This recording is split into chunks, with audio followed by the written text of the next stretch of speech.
Om Namo Bhagavate Śrī Aruṇācala Ramanaya Namaskaram. Today I'm going to be talking about the 6th verse of Śrī Aruṇācala Padigam. I'll first read the verse in Tamil and then give the meaning and explain in more detail. What Bhagavan sings in this verse is Tapara nalum talinil tangi tandala manduka manein chipada natrain unmala relia chedidil vidiyun dundran napadapodil nanui vital natatu nahuma pariye vepuru varuna virigati roliye vininum nunnarol veliye. What this means is, I'll first read the literal meaning. Bhagavan packs a lot in, so we have to expand it. But the literal meaning is ultimate reality, always staying at your feet. I have been a frog on the stem of a lotus. If making be a flower bee, drinking the fine honey of the state of awareness, there will be salvation. If I leave life at the flower of your divine feet, your shame will be a standing column. Light of dawn red spreading rays in the form of a hill, space of grace subtler than space. He begins the verse addressing Aruṇācala as Tat Para. Tat is referring to Brahman, the ultimate reality, what is real, and Para means, in this context, what is ultimate. So Tapara means ultimate reality. So he's addressing Aruṇācala as the ultimate reality, that is, as the supreme being. And then he says, though always staying at your feet, I have been like a frog clinging to the stem of a lotus.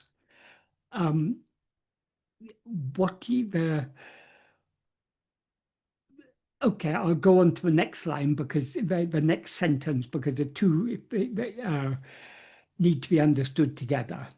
In the second sentence, he says, if you make me be a flower bee, drinking the fine honey of your state of pure awareness, there will be salvation. Or the word for salvation can also mean cessation for me.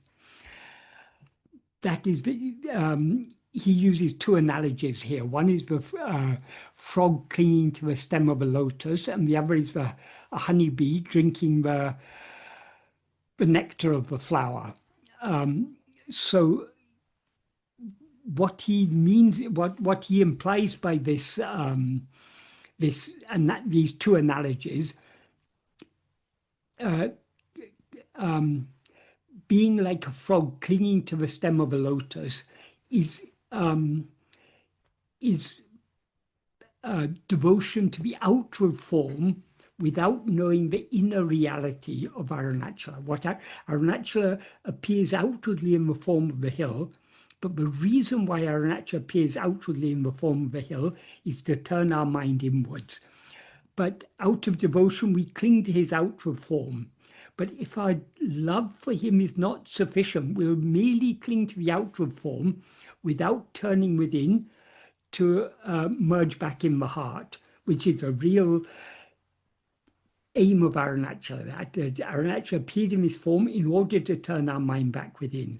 So clinging to his outward form is being like a frog clinging to a stem of a lotus. Whereas if we turn our attention within, that is what he refers to when he says, if you make me be a flower bee, drinking the fine honey of your state of awareness. The state of awareness that's referring to the reality that is ever shining in our heart as our own being, the pure awareness I am.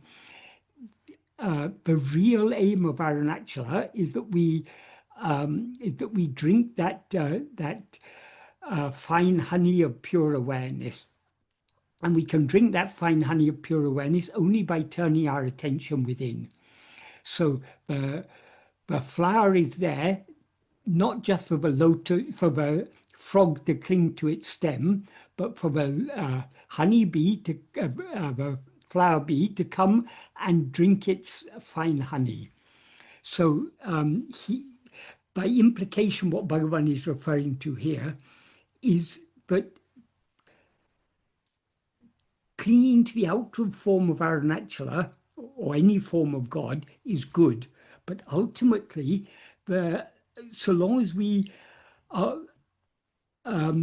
only seeing the outward form without seeing the inner reality, which is a shiny in our heart, we are not getting the full benefit.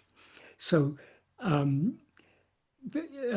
clinging to the outward form is like a frog clinging to the stem of a lotus, whereas turning our attention within and merging back into the pure awareness that is ever shiny in our heart as our own being, that is being like the flower bee drinking the fine honey of the flower.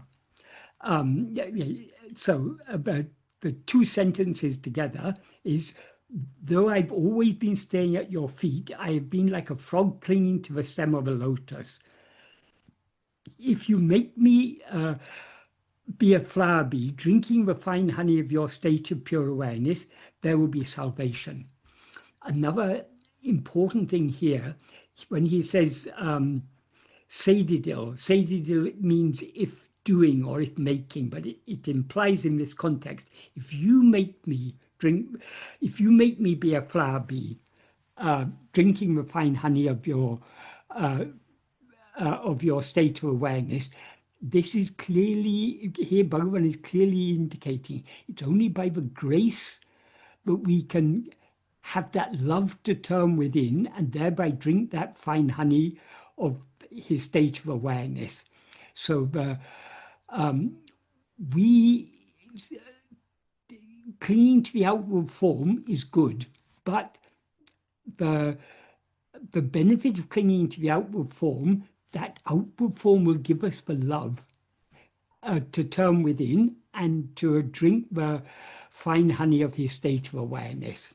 But Bhagavan here expresses it in the form of a prayer. He says, I've been like a frog clinging to the stem of a lotus. Now it's for you to make me be a flower bee drinking the fine honey of your state of pure awareness. In other words, it's for you to give me that love, because then only will there be salvation. That is, salvation is nothing but the annihilation of ego. So long as we're clinging to the outward name and form, we are not surrendering ourselves completely. So we still retain a separate individuality for ourselves. But in order to surrender ourselves completely, to give up this seemingly separate existence of ours as ego, we need to turn within and merge back into the pure awareness I am. Then he continues the prayerful theme in the next sentence. He says, if I leave this life if I leave this life at the flower of your divine feet, it will be a standing column of shame for you. Actually, that's how we express it in English, a standing column of shame. But how he expresses it in Tamil is, your shame will be a standing column. So that's equivalent to the English expression of something being a standing column of shame. So the implication here, if I leave life at the flower of your divine feet, that means if I live my whole life and eventually the life of this body comes to an end, and I'm still remaining like a frog at the flower of your divine feet, that will be a standing column of shame for you.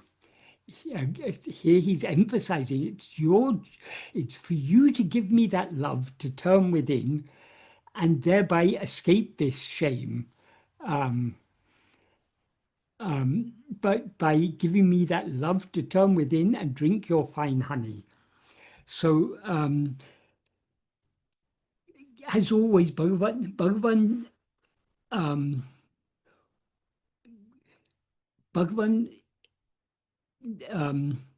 in so many ways, he encouraged devotion to the outward name and form of Aruṇācala, or any form of God, but he constantly emphasized that that is not our ultimate aim.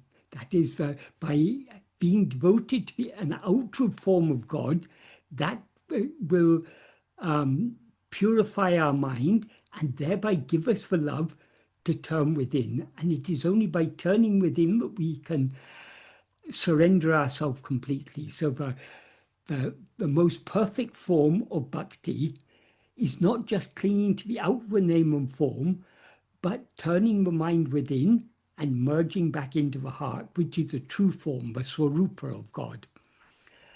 And then he ends this verse with two addresses to Aruṇācala. The first one, he addresses Aruṇācala as Vepuru Varuna Virikadi.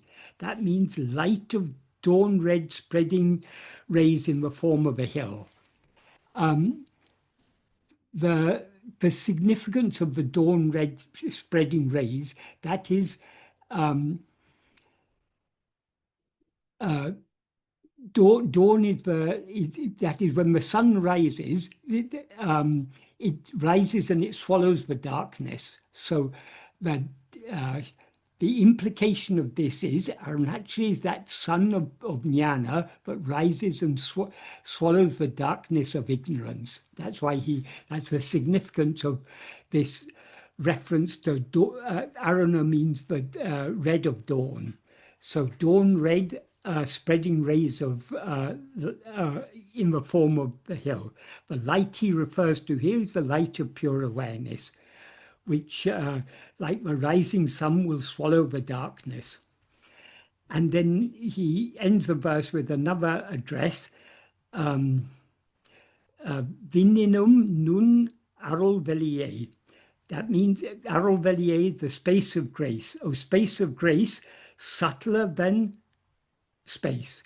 When he says subtler than space, he means subtler than either the physical space or the mental space. And that is, the space of grace is the space of pure awareness in which the mental space appears. And it's in the mental space only that the physical space appears. So the physical space is in Sanskrit it's called the Buddhakasha. The Buddhakasha appears in the Manakasha, the mental space. And the Manakasha appears in the Chidakasa, the space of pure awareness. That space of pure awareness is the space of grace. Because it's only in that pure awareness that there is salvation, as he implies in the second sentence of this verse. If you make me be a flower bee, drinking the fine honey of your state of awareness, there will be salvation. So long as our mind is going outwards and seeing names and forms, it is in bondage. So the salvation is to be found only by turning within and merging back into that pure awareness, which is the swarupa, the real form of Aruṇācala. So I think that's the main points in this verse. Does anyone have any questions about this? Namaskaram, Michael. Yes. So he's saying it's like your shame as a standing column. Your shame will be a standing column if I leave my life at the flower of your divine feet. Yes. So is that like, it is your responsibility to give all the love and you have to take me. This is how. Yes. That is, he's putting the onus on Aruṇācala. Because he's still just, Bhagavan is obviously singing from a perspective of a devotee. As a devotee, however much we try to turn within, we always feel our efforts to turn within are inadequate. And they are inadequate, certainly, because if we made adequate effort, we would lose ourselves completely. So from the perspective of a devotee who's yearning for that salvation, that liberation, the effort to turn within always seems to be inadequate. So we feel we are just like the the frog clinging to the stem of a lotus. We're not enjoying that in that lotus is that nectar, that nectar of pure awareness. That is what we should be enjoying. But to enjoy that, we must be like a flower bee. So to be like a flower bee, it is for Aruṇācala to give us that love. So we have to, of course, we have to make the effort, because Aruṇācala, the grace, as Bhagavan always said, the grace is ever present. But we need to yield ourselves to it. We need to be willing to surrender ourselves. Then only will the grace swallow us. But the love to surrender ourselves, we depend upon the grace to get that love. The reason for that is very simple. That is, the very nature of ego, as Bhagavan explained in, or made clear in verse 25 of Ulladu, the very nature of ego is clinging to form. He says, grasping form, it comes into existence. Grasping form, it stands. Grasping and feeding on forms, it flourishes abundantly. Leaving form, it grasps form. So the very nature of ego is to grasp form. Because without grasping form, it cannot come into being, it cannot endure, and it cannot flourish. So since the nature of ego is to always cling to form, the love to cling to itself, the formless reality, is contrary to the nature of ego. So from where can that love come? It cannot come from ego. It can only come from what we actually are, from our reality, which is Aruṇācala, the pure awareness that is ever shining in our heart as our own being. So that's why this prayer implies, though he doesn't directly mention grace until the last line, where he mentions the space of grace, but this is as all these prayers, they're prayers for grace. And grace, the ultimate gift of grace is the love to turn within and surrender ourselves completely. Actually, makes me remember this. Avvai Pearl Arulai Tandu Aluvadu Unkadan Aruṇācala. Yes, that's in Akramai. Avvai Pearl Enokun Arulai Tandane Aluvadungan Aruṇācala. Like a mother, it's your duty to bestow your grace, and Avvai Pearl Enokun Arulai Tandu Ene Aluvadu. Aluvadu means to take charge of me, take full possession of me. That is your duty as a mother. So Bhagavan sees Aruṇācala as mother and father and everything. I mean, I was doing this, practicing from since our last call. Tears starts to flow, and all I can say to Bhagavan is 0% is my effort. I cannot do anything. It's up to you. I'm just giving it to you. I'm just doing it. It's tears flowing. I cannot stop, but I cannot even surrender. It is up to him to give us the love, but we need to make the effort. Because if we're not making the effort, if we're not making the effort to turn within, we're making the effort to go outwards. Because the very nature of ego is to make effort to go outwards. The natural flow of ego is to go outwards. So our prayers are sincere only if we are making a sincere effort to try to turn within. We cannot have the love to turn within without his grace. But if we're not even willing to make the effort to turn within, we're not really willing to surrender ourselves, yield ourselves to his grace. So we have to do our part. We have, as Bhagavan says in the 12th paragraph of Nana, Bhagavan says, God and Guru are in truth not different. Kadavulum Guruvum Unmail Verala. Then he gives the analogy of the prey caught in the jaws of a tiger. Just like the prey caught in the jaws of a tiger cannot escape, those who have been caught in the glance of Guru's grace will certainly be saved and will never be forsaken. He gives us an assurance. But then he ends that paragraph by saying, Eninum Guru Kartia Varipadi Tavaradu Nadakavendum. Nevertheless, it is necessary to follow without fail. To unfailingly follow with according to the path shown by Guru.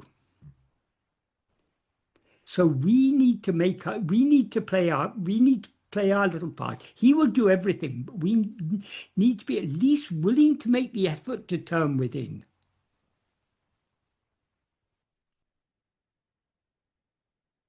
If we just say, "Oh, I can't do it," then we won't even try.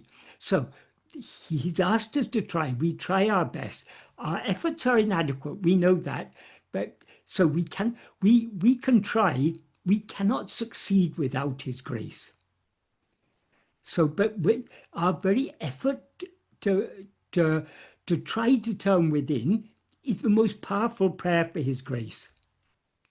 In Maharshi's Gospel somewhere, it's recorded, someone asked Bhagavan, if I surrender, then is no prayer necessary? Bhagavan says, surrender itself is a mighty prayer. That the most powerful prayer is for us to subside and yield ourselves to him, give ourselves to him. Otherwise, our prayers can be insincere. We can be asking for the love, but still going outwards. If we saying we want the love to go within, but still enthusiastically running outwards, shows the insincerity of our prayer. So the prayer it's not just the words, but of the prayers. It's the yearning in the heart. So that has to be sincere. And the sign of that sincerity is the effort we make to turn within. If we're honest with ourselves, we all have to admit our love is very inadequate. But we can only, if you want to start on a journey to a certain destination, you have to start from where you are. So though now we may have our love to turn within may be very inadequate, we have to begin building on this inadequate love by trying our best to turn within. The more we try to turn within, the more, by his grace, that love will flourish in our heart.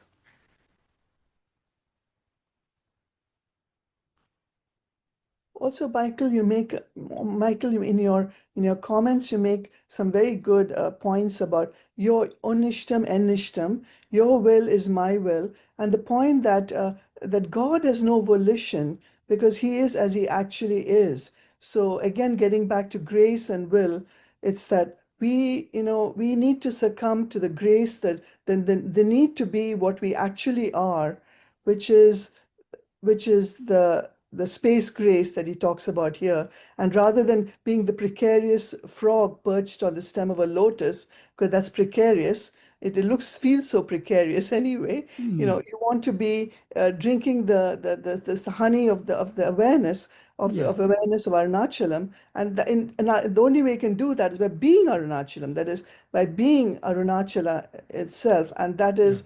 So in a sense, God has no will. We always say your will. That is, your will is thy. My will is thy will. But however, God really, the only will God has is the love that he has for us. And that love is the grace. And that love is the space grace that is above mental, more subtle, as is explained here by you in this verse, more subtle than a mental space or a physical space, the space grace that is Aruṇācalam, the dawn red rays of dawn, the formless form of Aruṇācalam. And that is all it really is. But again, I'd love you to throw some light on the fact that This is the grace that is that we need to, it's a dropping of will in a sense. We Yes. need to drop our will. But as you made a good point here to Raghu, it's the effort. It doesn't come with that first step, that first effort that we put in, right? Yes. Yes. Yeah. One important thing I forgot when mentioning about that final line, the space of grace subtler than the space. Subtler means more powerful. More powerful than physical things are mental things. More powerful than the mind is the grace. So the grace is the most powerful of all. But grace, Bhagavan will never force himself upon us. So he will devour us only when we are willing to give ourselves to him. So, but that love to give ourselves to him can come only from his grace. Regarding him not having a will, yes and no. He does have a will, not wanting this or that like we want. His will is the infinite love that he actually is. Yes. Ambe Shivam. That is, love itself is Shiva.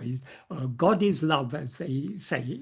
Bhagavan has sung so many times, Amburu Varunachala. Arunachala, the very form of love. So his very nature, his very swarupa is love. And that is his will. So since he doesn't see us as other than himself, he loves us as himself. And if that is, his love is infinite, so we can't adequately conceive it with our mind. But if we put it in terms that we can understand, if he wants anything, it is only for us to be happy. And to be happy, we need to be as we actually are. So his will is that we should not rise as ego, but we should subside and be as we actually are. So his grace is always working to draw out, to give us the love and to draw our mind within. But we need to be willing to yield ourselves to that, because as I say, he will never force us. So when Bhagavan sings in the second verse of Patigam, Ninishtam enishtam, your wish is my wish. Imbadaku, that is happiness for me. That is, we shouldn't have any will of our own, any wish of our own. We should only want what Aruṇācala wants for us. And what Aruṇācala wants for us is for us to subside completely. So we need to be willing to give up our own will, our own petty likes, dislikes, desires, attachments, and everything. We need to give it up and surrender completely to him. And we can give up our will, our likes, dislikes, desires, attachments, and so on, only by giving up ourself as ego, the one who has all these likes and dislikes and so on. That is, so long as we continue to rise and stand as ego, we will inevitably have some will of our own to a greater or lesser extent. So we can try and reduce the strength of our likes, dislikes, desires, attachments, and so on, but we can never free ourselves from them entirely without surrendering ourselves. Surrendering ourselves means surrendering ego. Because it's the very nature of ego to have likes, dislikes, desires, attachments, and so on. Because as Bhagavan makes clear in that verse 25 of Ulunapra, as I said, clinging is the very nature of ego. Grasping form, it rises, it comes into being. Grasping form, it stands. Grasping and feeding on forms, it flourishes abundantly. Leaving form, it grasps form. So grasping is the very nature of ego. So we cannot be totally free of that grasping until ego is destroyed. So since our nature is grasping, rather than grasping anything other than ourselves, we should try to grasp ourselves. In other words, we should try to hold on to our own being, which is the real form of Aruṇācala Ramana. That is how we yield ourselves to him, and he will do everything else. Yes. Thank you, Michael. Thank you. Thank you. Namo Ramanaya. This also reminds me, Michael, Atma-vichara verse 5, subtler than space. Sorry, I didn't quite catch that. Atma-vichara verse Yeah. 5. Oh, yeah, yes. There also he says, yeah, he uses that same analogy. That is the space of the Chidakasa, the space of awareness is the same as the space of grace. That grace is and pure awareness are one and the same thing.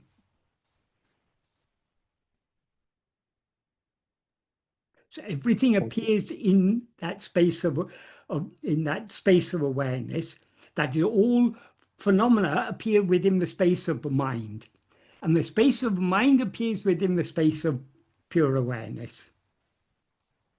Not in the view of pure awareness, but mind cannot appear without that pure awareness. Without the light of pure awareness, mind couldn't. It would have no being at all. We seem to exist only by the light of awareness, but we seem to exist as ego when we misuse that light of awareness by turning outwards. So this light of awareness, which is ever shining within us, we need to turn it back within on itself and thereby merge back into that and just be that without rising again as ego. Thank you, Michael. We can now go to your question that came by email, yeah? Yeah, okay. Right, so just reading that. Hi, Michael. Thank you, first of all, for your kindness and for allowing me to ask you a question. I know you've explained this topic many times, but I think it's good for me to remember it. And sometimes listening to you, I feel encouraged to delve deeper into Bhagavan. Even though it seems that I'm still a bit stubborn, I believe I am completely convinced to put the teaching into practice, but sometimes I get very sidetracked and it seems it doesn't work. It seems that I cannot. I want to love and practice what Bhagavan says with all my heart. Could you tell me what it's like to not follow vasanas because they distance us from Atman, the center of the heart? I think we can, that's all. That is the first question. So shall I answer that first and then we can go on to the And then there's next 2 one? and 3 after that. So Yeah. that's fine. Yeah. Okay.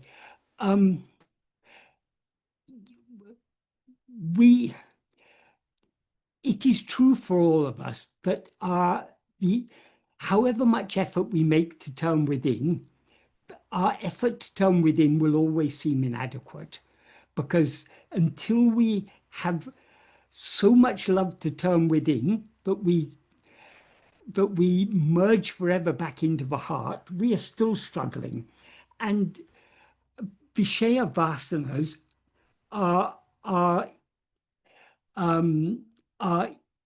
inclination, that is, Vishayas means objects or phenomena, and vasanas means inclinations.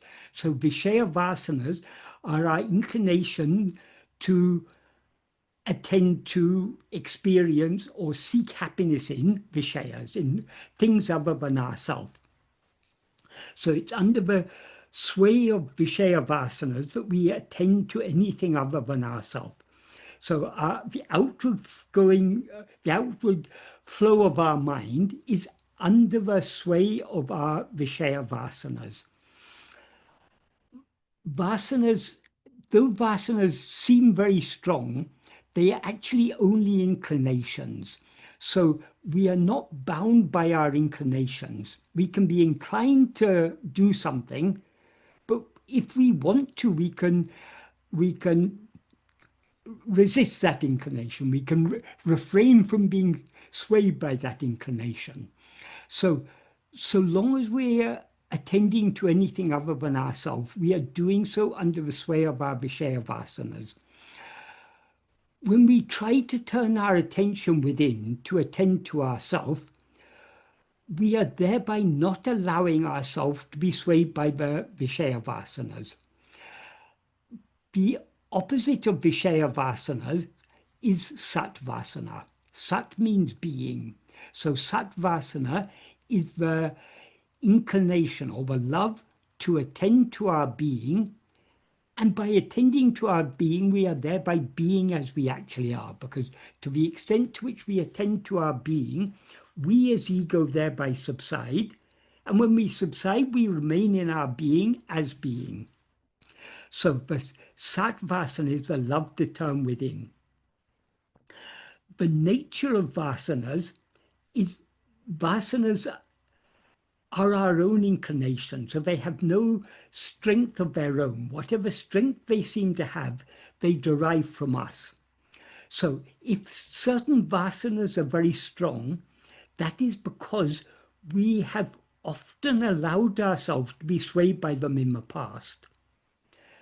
Take a very simple example just to illustrate this. Some people, early on in their life, they fall into this habit of smoking. Because they often yield to that inclination to smoke, that inclination to smoke becomes very strong. But everyone knows nowadays smoking is bad for the health, and if you smoke, you're putting your life in danger. That if you can get lung cancer and all sorts of other conditions of ill health as a result of smoking. So a person may have because they've been smoking for many years, they may have a very strong inclination to smoke. But because they know that smoking is bad for their health, they may decide, I want to give up smoking. But the inclination to smoke is very strong. So how to give up that inclination? The only way to give up that inclination is to refrain from smoking. So whenever the inclination to smoke arises, it has to be overpowered by the inclination to remain healthy. So like this, I mean, this is just one example, smoking, but I mean, we all have, as Bhagavan says, vasanas rise in countless numbers like ocean waves. So all mental activity, in fact, all activity goes on under the sway of Vishaya vasanas. So we have all sorts of Vishaya vasanas, and often our vasanas are in conflict, as in this example. That is, there's a conflict between the inclination to smoke and the inclination to protect one's health. So if a person tries hard enough to avoid, to refrain from being swayed by that inclination to smoke, with time, that inclination will grow weaker and weaker. And the inclination to refrain from smoking will become stronger and stronger. And eventually, if a person succeeds in giving up smoking, for most people who give up smoking, after some time, they think, how could I ever have had such a habit of smoking? How did I ever have a liking to smoke? They feel a positive revulsion to the idea of smoking. What they previously had such a strong inclination for, now they have feel a revulsion for. So this is how we can, if we want, we have certain inclinations of any type, any vasanas, we can overcome those vasanas by not allowing ourselves to be swayed by them. If instead we continue to allow ourselves to be swayed by them, if the smoker, every time he or she wants to give up smoking, thinks, let me have just one more, they're never going to give it up, because they're always yielding to that inclination. So they need to avoid that inclination. So how did this apply to our self-investigation? When we are turning our attention within, we are allowing ourselves to be swayed by the Sattvasana and refraining from being swayed by any Vishaya vasanas. So the more we practice turning within, being self-attentive, the more the Sattvasana will increase in strength because we're allowing ourselves to be swayed by it, and the more all the Vishaya vasanas will decrease in strength. They'll lose their strength because we're no longer allowing ourselves to be swayed by them. So if the question, what is it like not to follow vasanas? If we want to avoid all Vishaya vasanas, the only thing to do is to cling to, not to any Vishaya, not to any object or phenomena, but to our own being, Sat. So trying to hold on to our own being is not following the Vishaya vasanas. But because for most of us, the Vishaya vasanas are still relatively strong. So though we try to hold on to our being, we try to hold on to this self-attentiveness, we often get, we often lose our hold on self-attentiveness and get carried away by the Vishaya vasanas. As Bhagavan says in the 6th paragraph of Nana, Bhagavan makes clear we shouldn't be, this is the nature of things. So in what he says there is, however many thoughts arise, so what? As and when each thought arises, it's necessary to investigate to whom it has arisen. Investigating to whom means turning our attention away from whatever thought has arisen back towards ourselves, towards our own being, in other words, towards ourselves, the one to whom that vasana that thought has appeared. So in this way, however many times our attention gets drawn outwards, we can turn it back within. And Bhagavan said, by practicing and practicing in this manner, the strength of the mind to remain firmly fixed in its source increases. So this is why Bhagavan made it clear in Mahayoga, Lakshman Sharma has recorded, Bhagavan once said, nobody succeeds without perseverance. That is, in this path, we need to persevere. We need to keep on trying to turn our attention back to ourselves. Doesn't matter how many times it gets dragged away by under the sway of vasanas, we need to try to turn it back within. The more we try to turn our mind back within and to hold on to that self-attentiveness, the more the Vishaya vasanas will lose their strength and the Sattvasana will increase in strength. And there's one more thing in this question. Because they distance us from Atman, the center of the heart. Yes, that is, the vasanas take our attention away from ourselves. So in that sense, they distance us from ourselves. So in order to avoid being separated from ourselves, so to speak, we need to hold on to ourselves and thereby not allow ourselves to be carried away by these Vishaya vasanas. Okay, so then getting on to the next part of her question. In my Christian upbringing, I was told to offer small sacrifices to God. In Guru Vacharakovad, verse 992, it seems to go directly to the essence of tapas, defining it as Bhagavad did. Tapas, austerities, is thinking of God and worshipping Him with ardent love. Could it be that when we worship God like this, everything is ordered and that fire burns away the desire for other whims?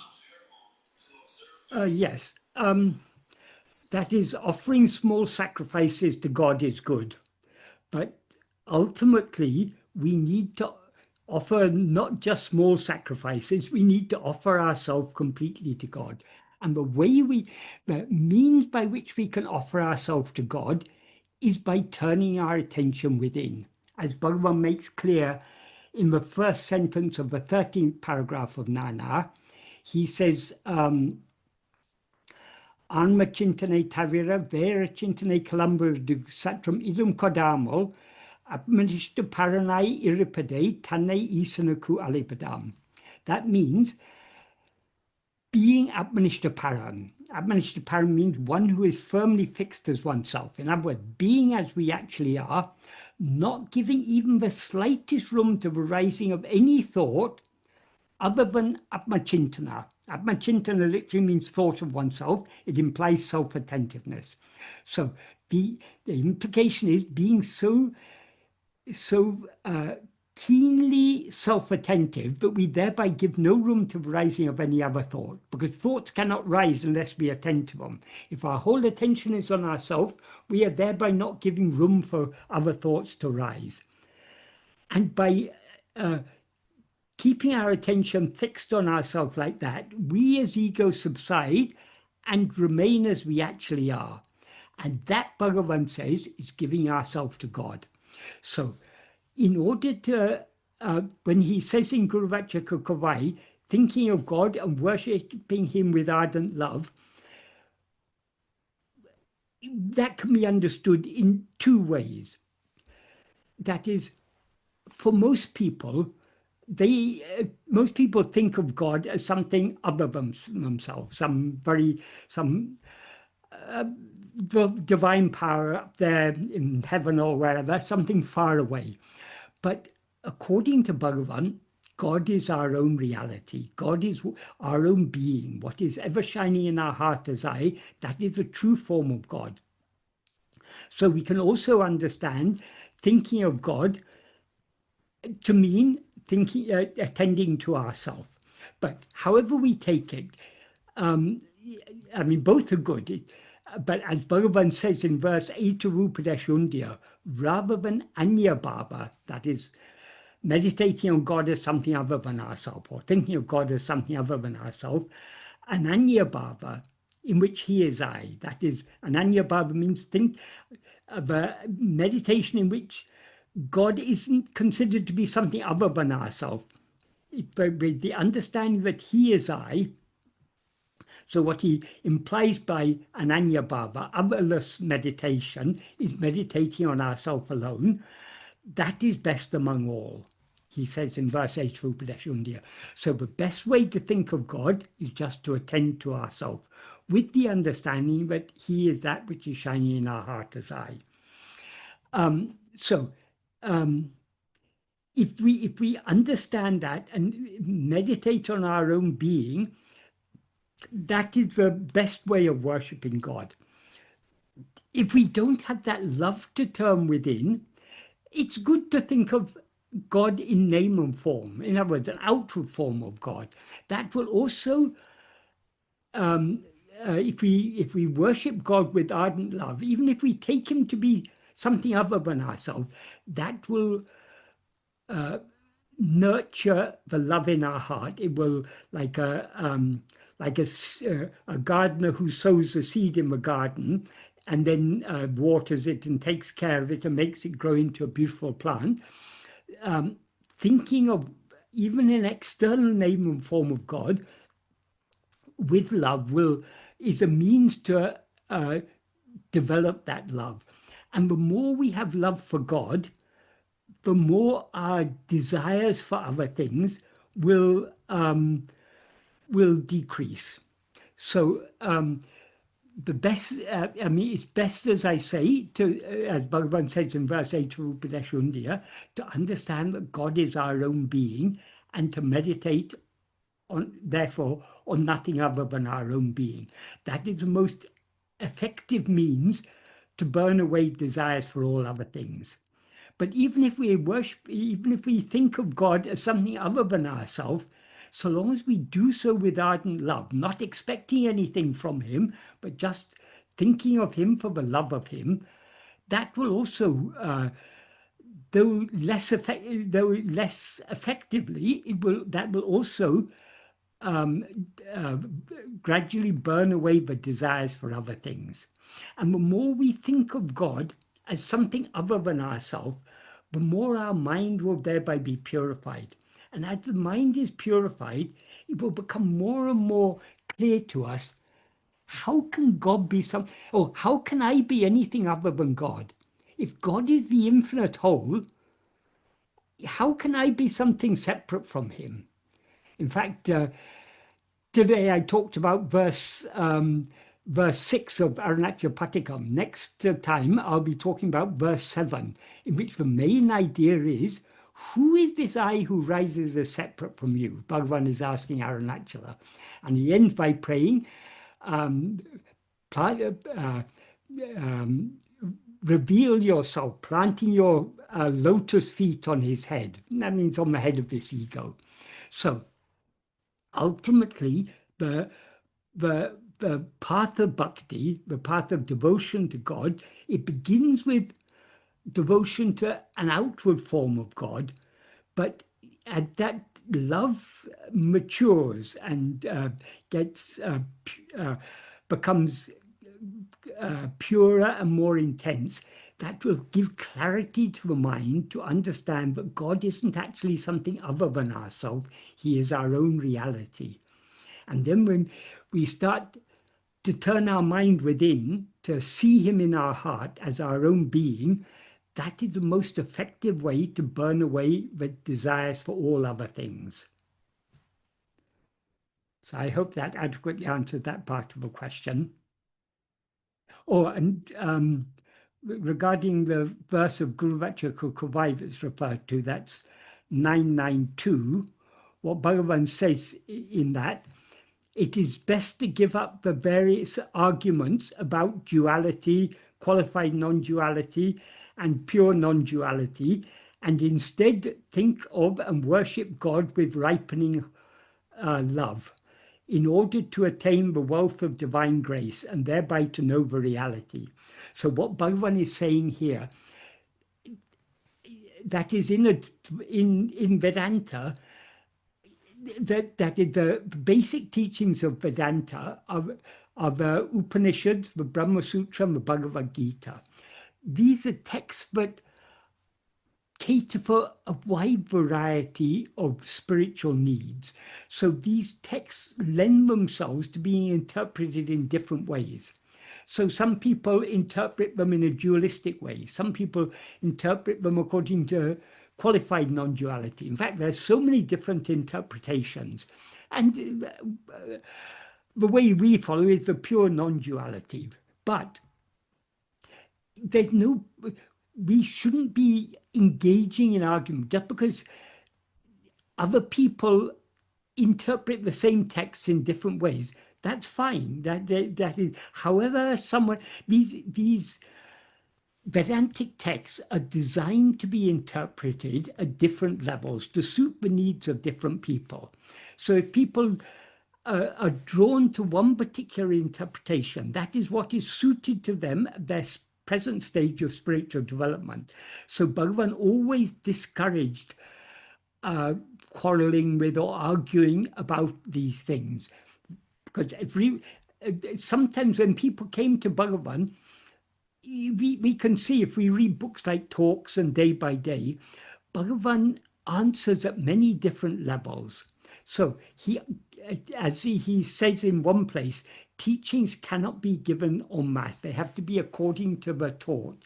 So sometimes Bhagavan would encourage people in their dualistic devotion, because that was what was appropriate for them at their stage of spiritual development. So Bhagavan always discouraged any sort of argument about these things.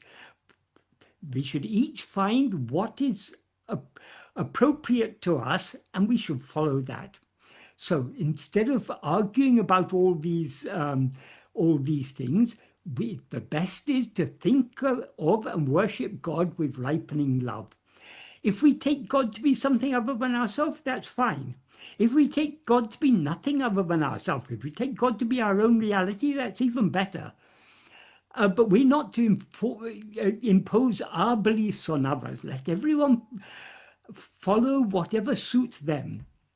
And if we worship God with ripening love, whether we're worshiping God as a name and form, something other than ourselves, or as our own being, we will certainly attain the wealth of divine grace and thereby know the reality ultimately.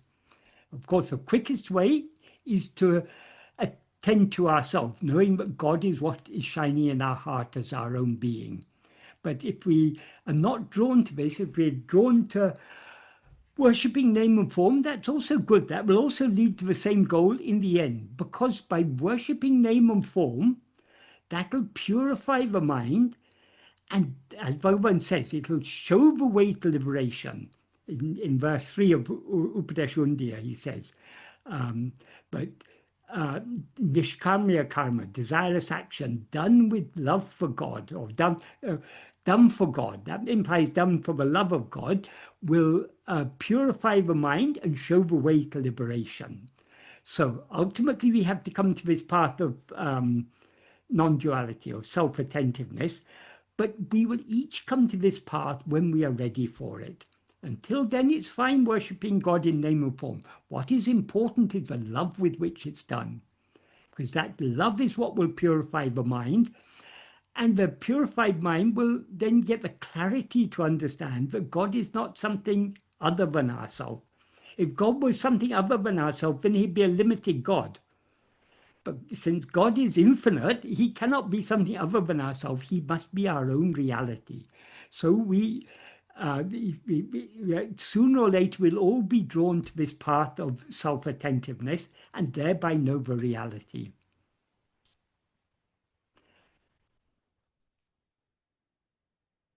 Should we do the Yes, third yes, part of yes, that question? yes. Right, okay. So this is headed The Silence, and it's verse 989 of Guru Vajrakolai. Quote, "Since silence, the summit of knowledge, is the common nature of all religions are reconcilable as a means to true Advaita, which shines unique and pure, and therefore not opposed to the wonderful Vedanta." End of quote. Would you please comment on silence, the summit of knowledge? When Bhagavan talks about silence, the silence he's talking about is the silence of pure being. The silence of pure being is the eternal reality. When we say the silence of pure being, that is, the pure being is itself silence, because pure being just is. It never rises to do anything. So it is a state of perfect silence. That silence is ever shining in our heart as our own being. That is, whether our mind is relatively calm and peaceful or relatively agitated, underlying the activity of the mind is our being. That is, the mind is mental activity is doing, but there cannot be doing without being. We must be in order to do anything. So the being is the reality, and that being is itself pure awareness, which is the summit of knowledge. So when Bhagavan says silent, the summit of knowledge, he's referring to Sat Chit. Silence is Sat, and the summit of knowledge is Chit. So, and Sat is Chit and Chit is Sat. They're one and the same. They're not two different things. So that is the ultimate, that is the essence of all religions. That is what all religions ultimately, that is the life of all religions, is that pure spirit, pure Satchit, pure being awareness. So ultimately all religions are suitable means to true Advaita. They may not lead there directly, but indirectly they will all lead ultimately to Advaita. And Advaita is the silence Bhagavan is talking about, where that is in the state where there is not two, there is no rising. So when we subside back into our being and remain as we actually are, that is the state of Ekam Eva Advitiyam, one only without a second. of being as we actually are.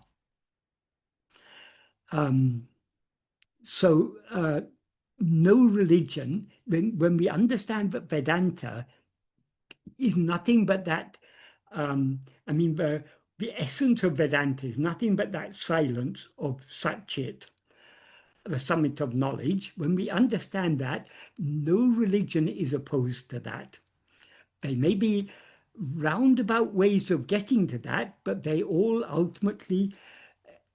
the potential to lead to that in the end. That is what Bhagavan means here. So the summit of knowledge is nothing but silence, and that silence is pure being. So Sat-Chit, pure being awareness, that fundamental awareness I am that's ever shining in our heart as our own being, that is silence, that is the summit of knowledge. So Bhagavan's often said that Bhagavan gave us teachings in words because those words point us back within. But Bhagavan made it clear words can never reveal the truth. They can they can point us in the right direction, but they themselves cannot reveal the truth. The truth can be revealed only by silence, because silence is itself the truth. It itself is the reality. So I hope that adequately answers that question. The order is a little bit tricky to follow because it's coming in 3 different places. Okay. They're not totally synchronized, but Alex has put something on the chat without a message, but he's sort of, his icon is there. Alex, did you want to ask something? If not, then we'll move to this question here, the next one. Right. I just have a question about surrender and about the physical form of the Guru and how to surrender. Do we surrender to Bhagavan, or do we surrender to process of finding the self, or do we surrender to Aruṇācala? I'm confused by the word surrender, as my mind has been constructed in a certain way by being in the British military, and surrender being a dirty word in the vocabulary. Right. Okay. What is it that we have to surrender? Let's start with that question. What we have to surrender is ourself as ego. By rising as ego, we seemingly separate ourselves from our own reality. Our own reality is infinite Satchidananda, infinite being, infinite awareness, infinite happiness, infinite love. That is what we actually are. By rising as ego, we limit ourselves as this body and thereby seem to separate ourselves from what we actually are. So what is to be surrendered is ourself as ego. How to surrender ourselves is, as I explained in the first sentence of the 13th paragraph of Nana, Bhagavan defines what it means to give ourselves to God. Giving ourselves to God is another way of saying surrender. That is, being as we actually are without giving room to the rising of any thought other than self-attentiveness is giving ourselves to God. So the nature of ego is ego cannot rise, stand, or flourish without grasping form, as Bhagavan said. That means without attending to things other than itself. But if ego tries to attend to itself, it thereby subsides. So ultimately, the only way we can surrender ourselves is by attending to ourselves, to our own being. Because the more we attend to our being, the more we thereby subside, and eventually we'll dissolve forever back into our being and be eternally as we always actually are. So surrender means subsiding, not rising as ego. And the means to avoid rising as ego is by holding on to our own being. The question to what we are surrendering, well, when we surrender ourselves, where do we subside? We subside back into our own being. So ultimately what we are surrendering to is our own being. Our own being we can call God, we can call Aruṇācala, we can call Ramana, we can call it whatever we like, but ultimately we are surrendering to what actually is. We're surrendering to the silence, but was asked about in the previous question, because that silence itself is pure being. So surrendering ourselves is the ultimate victory. It may not seem so in the military context, but in the spiritual context, the greatest victory is to surrender ourselves completely. Because by surrendering ourselves, we remain as we always actually are.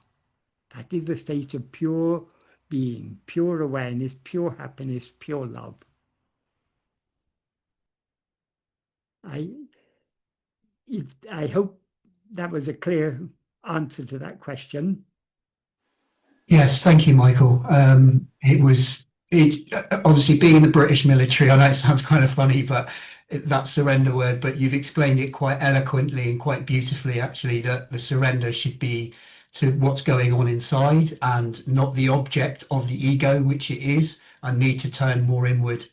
Yes.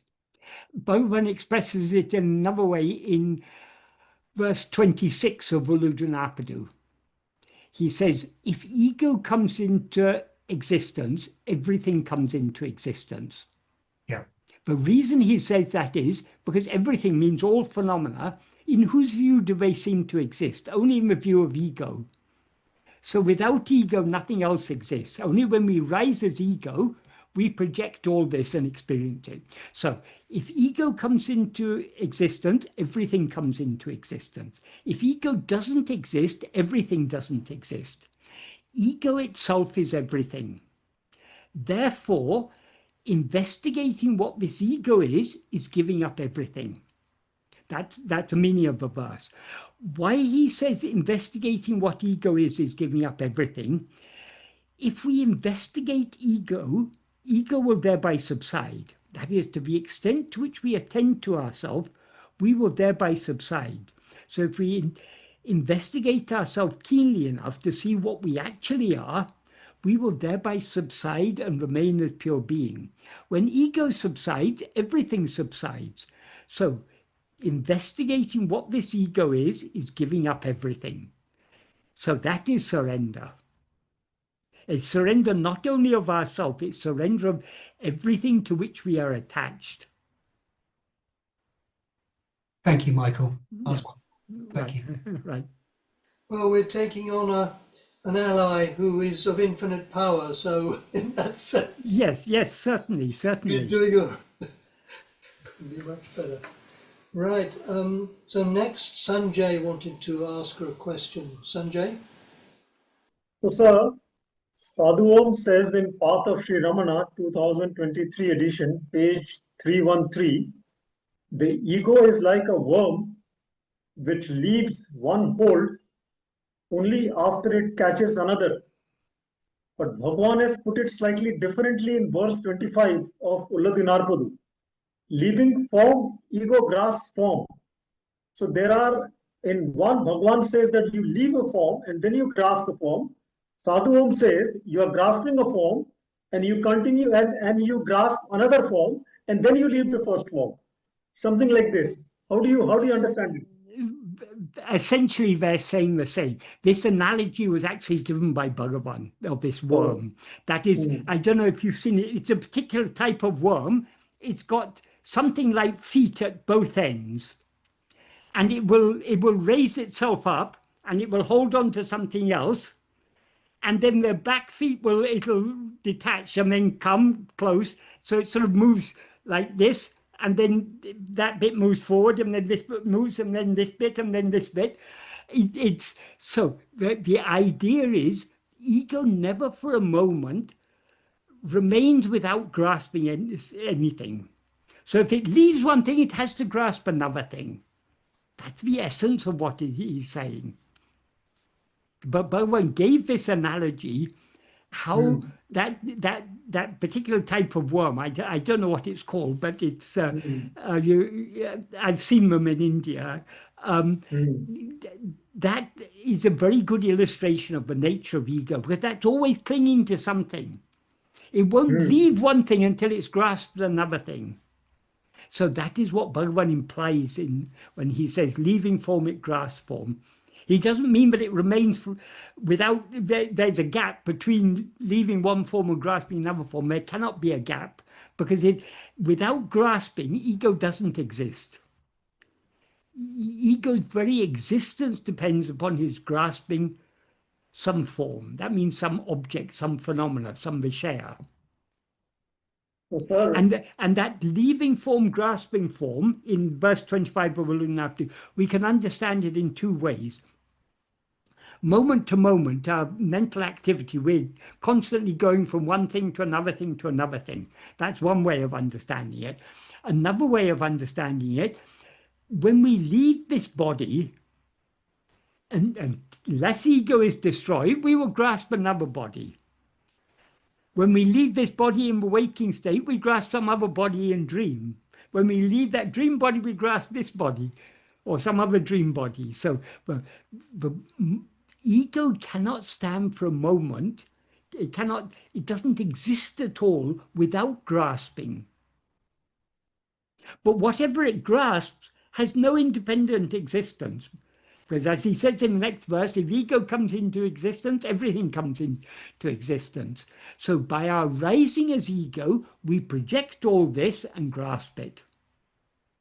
So what Bhagavan said in that worm analogy is the same thing what is there in this verse 25. It's the same thing. Bhagavan used that worm as an analogy to illustrate this particular point. That ego cannot remain for a moment without grasping. So if it leaves one thing, it can leave one thing only after grasping something else. If it leaves everything, then it subsides in sleep. Then there's no ego at all. But as soon as it rises, it cannot rise without grasping. It cannot be without. That's why he says grasping form, it comes into being. So it cannot come into being without grasping form. Grasping form, it stands. That means without grasping form, it cannot stand. It can stand there means it cannot endure. And grasping and feeding on forms, without grasping things other than itself, it cannot feed itself, it cannot nourish itself. So, sir, when Bhagavan said at one place that between two thoughts, there's a gap, and in that gap is a real nature. So, sir, how do you understand this, that gap part? That is, most of us fail to perceive that because our mind is so outward going. But as we cultivate the practice of turning within more and more, we can see our grasping power will become clearer and clearer, and we'll see that is. It seems to us sometimes that we can.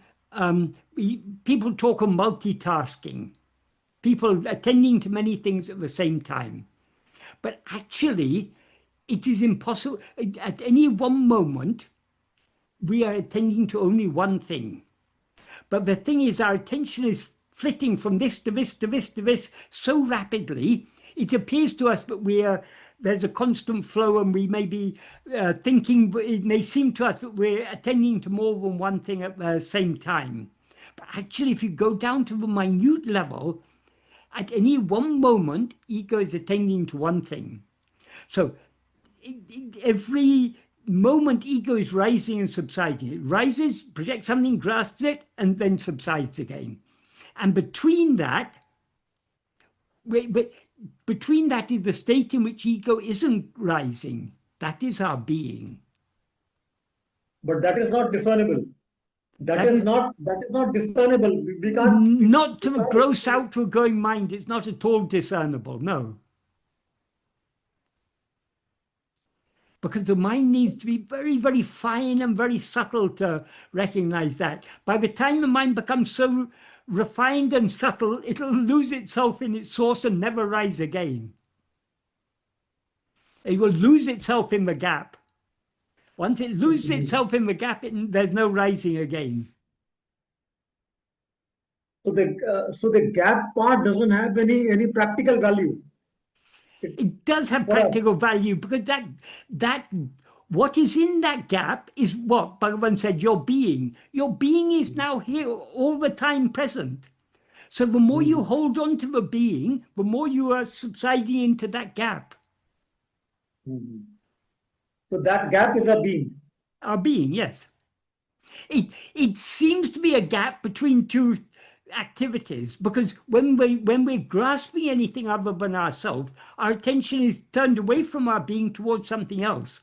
But even when we're grasping other things, who is grasping? I am grasping. So I am is the constant underlying it all. Michael, sorry to interject on that point about the gap and the gap being the being, but isn't being present even when there is the illusion as well? Exactly. That's just what I'm saying now. That's just what I'm saying.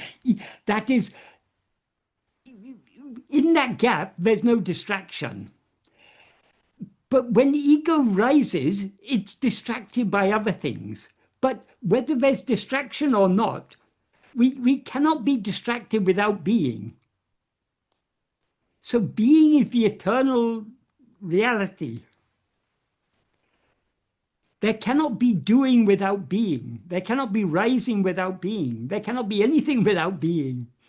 So being is the base. So Bhagavan talks about that gap, that if we attend to ourselves keenly enough, we will discern that gap. We will discern that being that underlies all this activity. So it's really a question of discernment then, right? So even though being exists eternally, whether we're in the state of illusion or not, it's a question whether being discerns itself. Yes, Bhagavan gave the analogy of the cinema screen. You go to a cinema to watch a film. You sit there for 2 or 3 hours looking at a screen. But you never, though you're actually seeing the screen all the time, it's almost as if you don't notice the screen because you're so interested in the pictures. So the pictures are arising, the activity. The underlying that is the being. There is never a moment when we're not aware, I am. But because we're more interested in other things, we're attending to other things and overlooking our being. That's why Bhagavan sometimes described this practice of self-attentiveness as Swarupa Smarana, remembrance. We just have to remember our own being. That's all that's required. As he says, if you hold on to that self-remembrance, that alone is sufficient.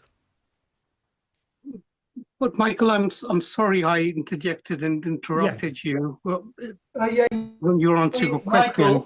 Michael, how are you about interjections? Are you okay? Or I'm okay. Okay with that. So long as Sanjay doesn't mind, but this is an interjection that's relevant to the topic. Okay. No, I don't mind at all. I don't mind at all.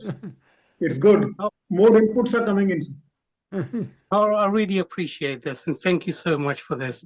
But Michael, on this point about basically, that you become aware. So when there is no appearances and it's just being, and you're in that gap is, does something else arise in that gap, such as knowledge of, more than just being, that tells you that this is all there is? Or is it just the same knowledge that we have when we're in the illusion and we know that we exist? Bhagavan often said, there is no new knowledge to be attained. Attaining jnana is not gaining a new knowledge.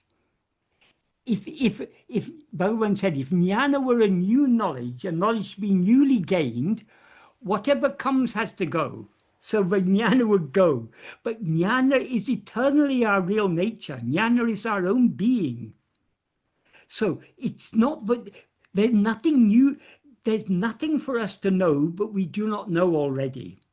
The problem is we have superimposed on this basic knowledge I am, this basic awareness I am, we superimpose this awareness of other things. So all we need to do is to remove the false awareness, and the real underlying awareness, the being awareness, the Sat-Chit alone will remain. So we are not seeking to gain anything that we do not have already. We are seeking to see what is ever present, namely our own being. Is that clear? Thank you, sir. Thank you, sir. Michael, if that is basically all there is, I mean, that knowledge that I exists now when we're in a state of illusion, and that knowledge also exists within that gap, and there is nothing new to gain there, then how does basically, one know with certainty that one is that one singular unity thing? Okay, we are now in the present state of illusion. We never cease to be aware that I am. What we seem to be unaware of now is what I am, because we mistake ourselves to be something other than what we actually are. If you see a rope and mistake it to be a snake,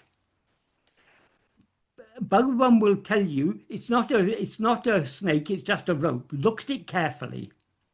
If you look at it carefully, do you see anything new? You see exactly what you were seeing all along. But though you see the same thing, you see it as it is, rather than as it appeared to be. Because it was exactly the same rope when you saw it as a snake.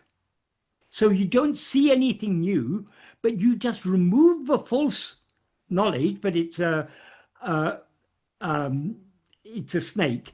How do you remove the false knowledge? By seeing it as it actually is. Likewise,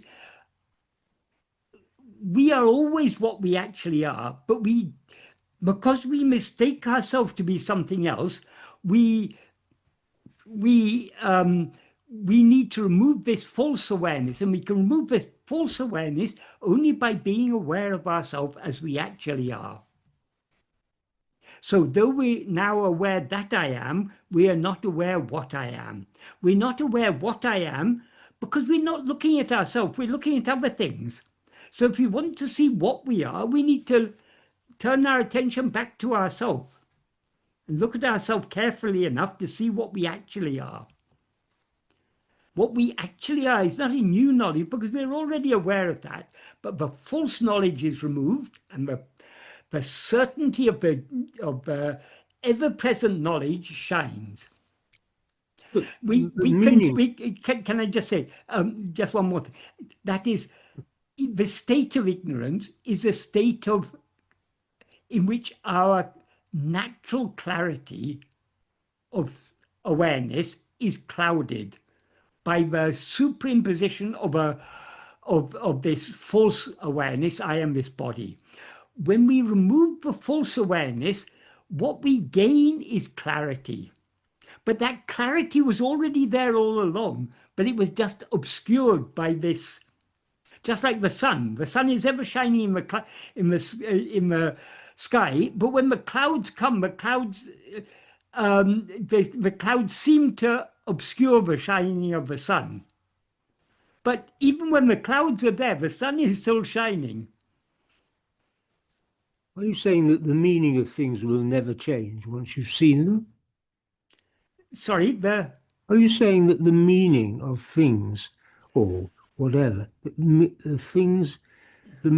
of things will never change as we go in life? The truth is, nothing ever changes. What is What actually exists is always as it is, without ever undergoing any change. All change is only in the phenomena. So the change that will take place, if at all we go to call it a change, instead of seeing the one reality as all this multiplicity, we'll see the one reality as it is, as the one being. Is that clear? Well, I must say, I like to think that, but I feel that the meaning of things does change as life goes on. Yes, but that's the meaning in that sense. That's all. The meaning is part of the phenomena. Phenomena are always changing. So as we go through life, our view on life is constantly changing. As we gain more experience, more understanding, now we are nearing the end of our life. We view things very differently to how we viewed them when we were a teenager or in our 20s. But we will view them differently before we die, will we not? Yes, but the point is, in this path, we are not trying, it's not things that we are trying to see, it's the underlying reality of all things. Right. Once we see the underlying reality, we will see that change is just a part of the illusion. Right. Because the underlying reality is ever unchanging. Okay. Everything, if you think of your own experience, how many changes have taken place in your life since the time when your memories don't go back to the time of birth, but from your earliest memories till now, how many experiences you've undergone. The life is just a flow of experiences, one experience after another, and the experiences are changing our view on things and everything. Yes. But what is the one thing that is common throughout all of that? We can't say the body is the same. The body has undergone so many changes. We can't say the mind is the same. The mind has undergone so many changes. The only thing that is unchanging is I am. This awareness of our being, I am, hasn't changed at all. Everything else has changed and is constantly changing. But the one unchanging thing is this awareness I am. Right. And according to Bhagavan, being unchanging, that is one of the marks of reality. Anything that changes cannot be real because it's one thing at one time and another thing at another time. So only that which is, Bhagavan defined what is real as what is eternal. They must always exist, because if it exists at one time and not at another time, as Bhagavan said, it doesn't actually exist even when it seems to exist. Because it's not intrinsically existent. It's borrowing its existence from something else, maybe from ourselves.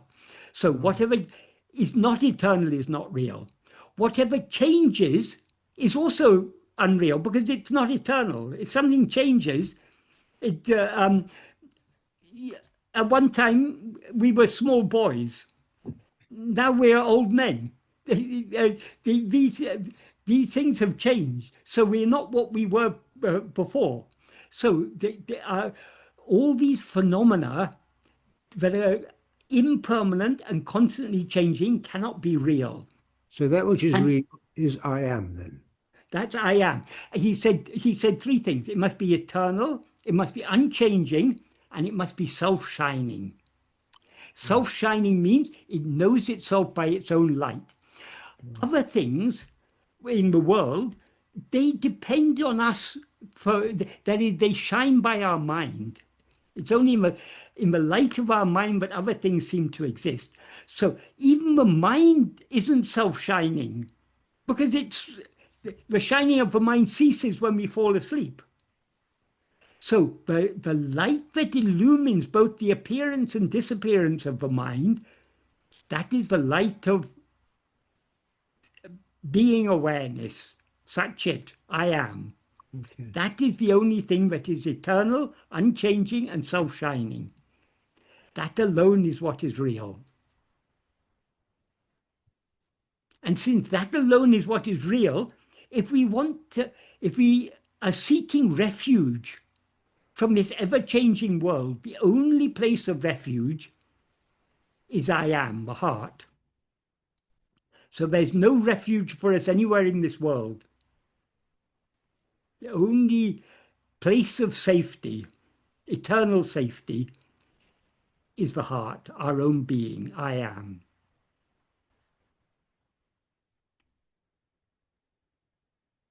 Just want to say thank you so much, Michael. I really appreciate you shaving off a few layers of my ignorance with That your is what thoughtful we responses.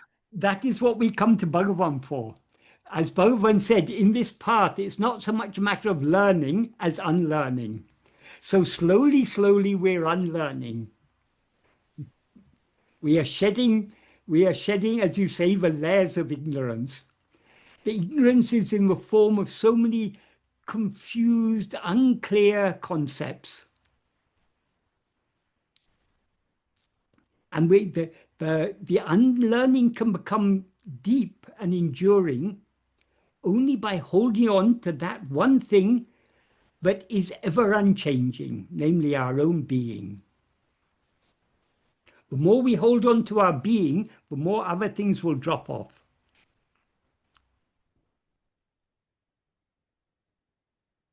Thank you so much. I won't interject anymore. I do have a question which I've texted Christopher for. It's related. That's coming up, actually. And hopefully, you'll be able to provide some more clarity. And thank you to Sanjay or whoever I interrupted. Thank you so much. Really appreciate it. Okay. Now the next question, which actually relates to a topic that just came up a little earlier. Regarding Bhagavan's use of the analogy of the screen, cinema or pictures, I find these helpful, but ask about them in case there was more to these that I am missing. So far in your translations of Bhagavan's writings, I have found 6 verses mentioning either the screen, cinema or pictures. In Aludunapadu, Ekatma-vichara Kalivenba, Aruṇācala Pancharatnam, Śrī Aruṇācala Padigam. Now, that seems to be the end of what he's saying. Is he missing something? No, I mean, this is that, as you say, Bhagavan does mention that in all these places. In Uludunapadu, the very first verse he mentions the screen. In Ekanma Panchagam, he mentions it. He says that one who thinks that self is within the body is like someone who thinks that the screen is within the picture. The screen is that on which the picture appears. Likewise, we are that in which this body appears. And in Aruṇācala Ashtakam,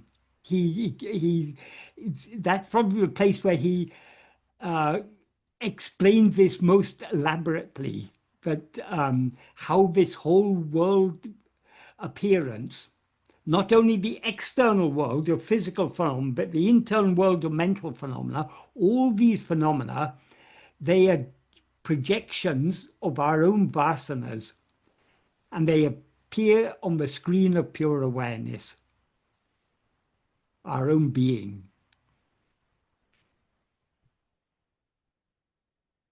Regarding whether we're missing something, that is all these teachings of Bhagavan. When we first read them, we understand something. But as we follow his path more and more and go deeper and deeper within,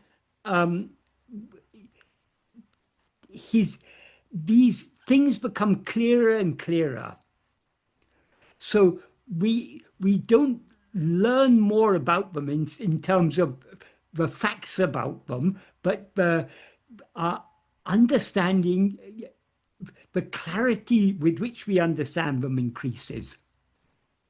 So if we're following Bhagavan's path, we have to be patient. We're not going to understand everything immediately, but if we're sincerely following the path, the significance and the implication of all these different teachings becomes clearer and clearer to us. What they say is manana. Yes, yes. Well, the manana is important, but the real clarity comes not just from the manana, but from the nididhyasana, the actual practice. Because ultimately, the source of all clarity is within our heart. So thinking deeply about it helps us to understand it more clearly. But the real clarity comes only to the extent to which we turn back and subside within.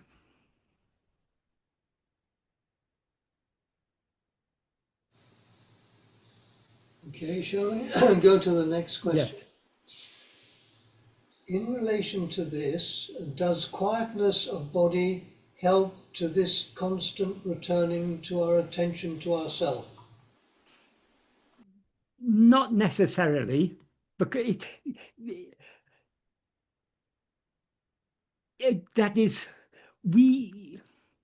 our aim is to fix our attention on what is ever present, what is ever still, namely our own being.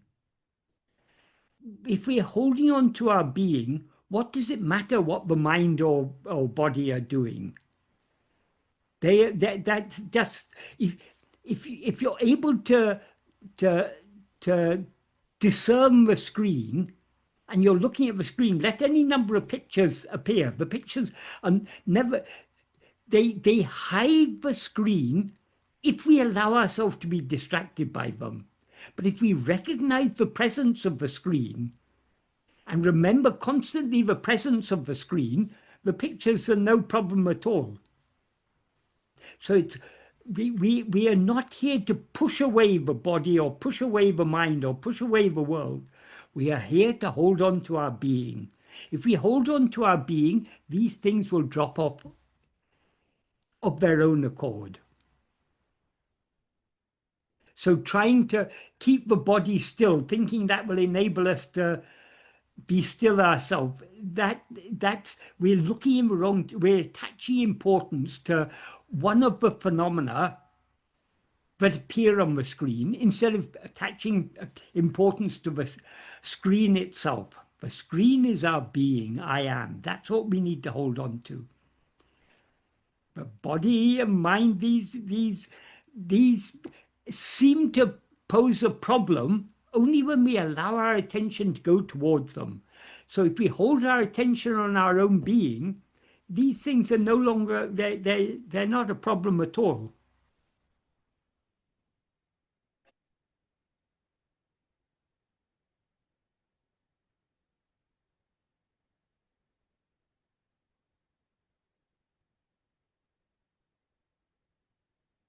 In Hatha Yoga and other such paths, they attach importance to the body. But in Bhagavan's path, when someone asked Bhagavan, what is the best asana?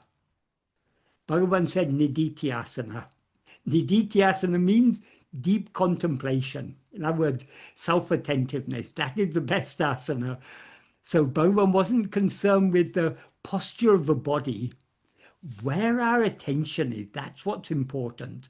If we keep our attention fixed on ourselves, what the body or mind may be doing is of no concern to us. So long as we're concerned about the body and mind, trying to keep the body still or trying to keep the mind still, we're attending to things other than ourselves instead of to ourselves. All things will naturally subside to the extent to which we hold on to ourselves.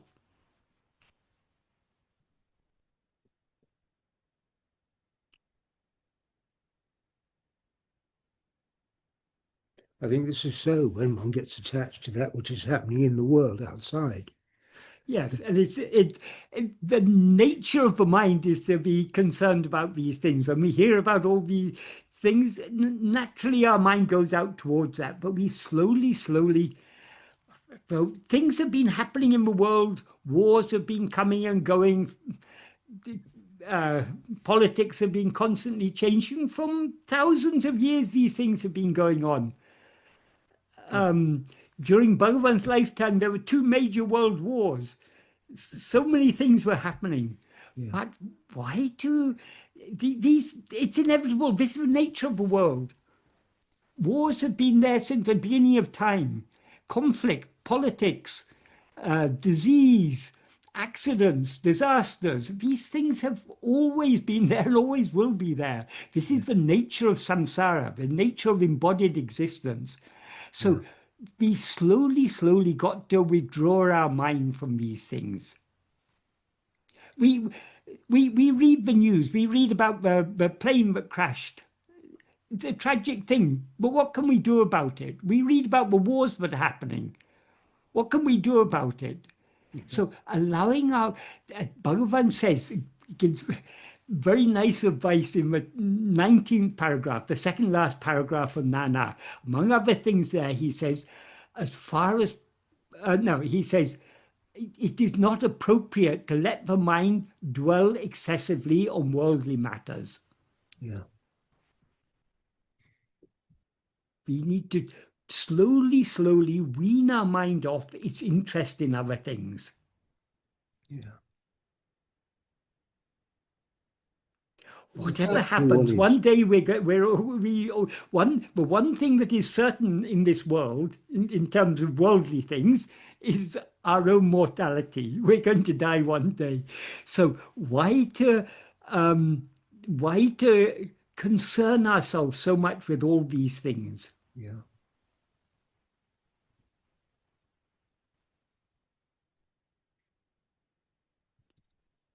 Okay. On reflection, they become totally irrelevant.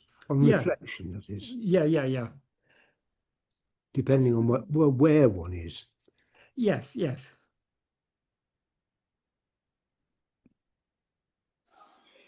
It's not that we don't care. Of course, it's very sad to hear the wars that are happening and all the terrible things that are happening in the world. It's sad, but what can we do about it? No. Our heart goes out to those people who are suffering, Absolutely. but we can't do anything about it. No. So the best thing, as Bhagavan said, is in a dream. If you see war or famine or anything in a dream, what's the best help you can do for all the people suffering? Wake up from the dream. So we are here to wake up. Until we wake up, this dream seems very real. The suffering seems very real. But this seeing all the suffering in the world, seeing how uncertain, how fragile our life is. See those 240 odd people who got on that plane, they thought they were flying to Gatwick Airport. They didn't know that within a few minutes they'd all be dead. So life is so uncertain. So Michael, you wake up from the dream, but the dream continues, right? It? Or how many of your dreams continue after you've woken up? None as far as I So why should we believe any dream? That is, dreams exist so long as we are dreaming. And according to Bhagavan, this waking state is as much a dream as any dream that we experience at night. That's Then what what is Bhagavan is Samadhi? trying to shift our attention away from the appearance back to the reality. The reality is our own being. Everything else is just an appearance. Then, Michael, what is Sahaja Samadhi then? Isn't that like being in a state where the being has woken up, but the the illusion still continues. How can that be? How can there be darkness in the presence of light? Bhagavan says very clearly in Nana, he makes it so clear in the 3rd and 4th paragraph. So long as we see the world, we are not seeing ourselves. When we see ourselves, we won't see the world. Because the world, seeing ourselves means seeing ourselves as we actually are. Yeah.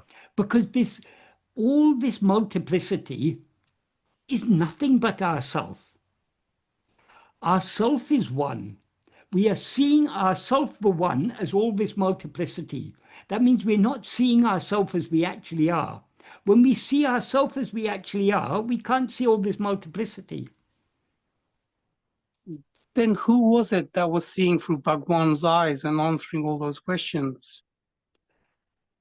That is, well, that is our own reality, what we actually are. But it seemed to us that there was someone in that body who was seeing all these things.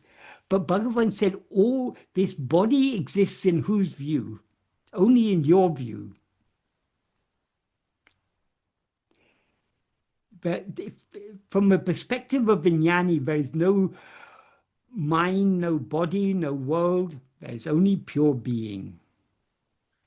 But because in our view, Bhagavan seems to be a body, and as a body, he seems to be interacting with this world just like us. But in Uladunaptu, Bhagavan says, both for the world is real, both for the Jnani and the Ajnani. But whereas for the Ajnani, the world is limited to the reality is limited to the names and forms of the world. For the Jnani, the reality shines as the Adhara, the reality, the screen, yeah, the ground underlying the appearance of all these things. So what we see as this world of multiplicity is what Bhagavan sees as himself, the one. So Bhagavan is seeing what we're seeing, but he's not seeing it as we're seeing it. Just like if two people are looking at the rope, for one person it's a snake, for the other person it's a rope. One is seeing it as it is, one is seeing it as something other than what it actually is. So we are seeing the one as many. Bhagavan is seeing the one as one. So what But we see as Bhagwan is many, still seeing he though, sees. Michael. But Bhagwan is still seeing, even though it sees the burnt rope. Seeing means being aware. He is aware of what actually is. We are aware of what actually is, but mistake it to be something else. What actually is only one. But we are seeing the one as all this multiplicity, as a subject to many objects.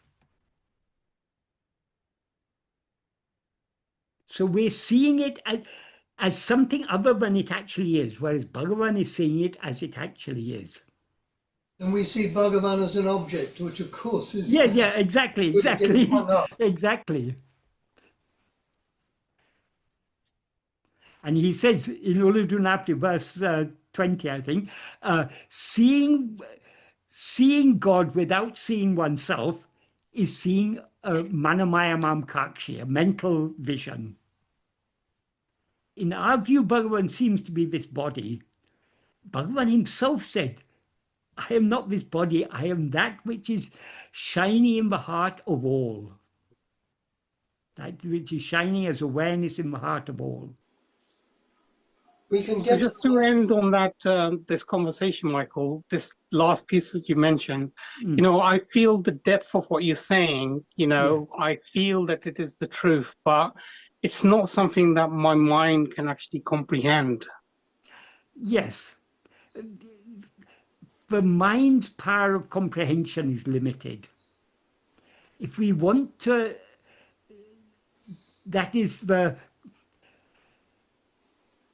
a certain degree of comprehension is necessary in order to investigate ourselves, because we need to comprehend We need to understand what we actually are and what we are not.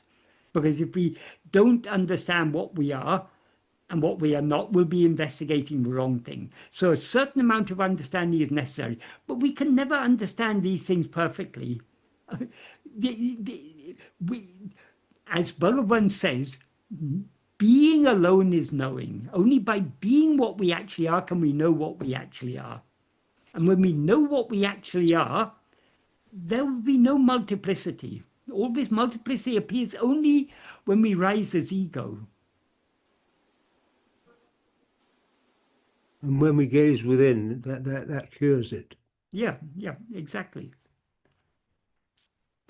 To the extent to which we look within, ego subsides. And if we look within keenly enough, ego will subside completely and dissolve back into the pure being that we always actually are. That is silence, that is Bhagavan, that is what is real. That is what we actually are. Of course, we can have some level of comprehension, and once we get to that level, it'll enable us to get a better comprehension, and until we get to the most subtle. Yes, that is, as we go deeper in this path, all these things will become clearer and clearer to us. But ultimately, this clarity is never something that we can grasp. We can only lose ourselves in the clarity. We can try to grasp the clarity of pure awareness, and in the process of trying to grasp it, we will lose ourselves in it. Michael, it just seems like I'm working backwards. I had, fortunately, one of these sort of experiences where that singular thing you talk of, it was very clearly understood and known. But then ignorance seeped back. And yes, because you didn't experience it with full clarity. Bhagavan gave the analogy of the weed on the pond. If you brush aside the weed, you can see the clear water, but the weed's going to come back again. So that is, the mind will always be clouding the clarity. That's why we need to hold on to what is clearly shining in our heart, namely our own being. That's the only way to ward off this ignorance that is always tending to cover us. And some clarity also rakes up some more mud from the bottom, of course. That also is there. That also, we have to go through all that. As Bhagavan said, whatever is inside has to come out. If it doesn't come out, you can't get rid of it. But whatever dirt may arise from within, we need to hold on firmly to that clarity of being, that clarity I am. The more we hold on to that, the more the dirt will rise and get washed away. By attending to ourselves, we are bathing in the clarity of pure being. This is how everything is washed off.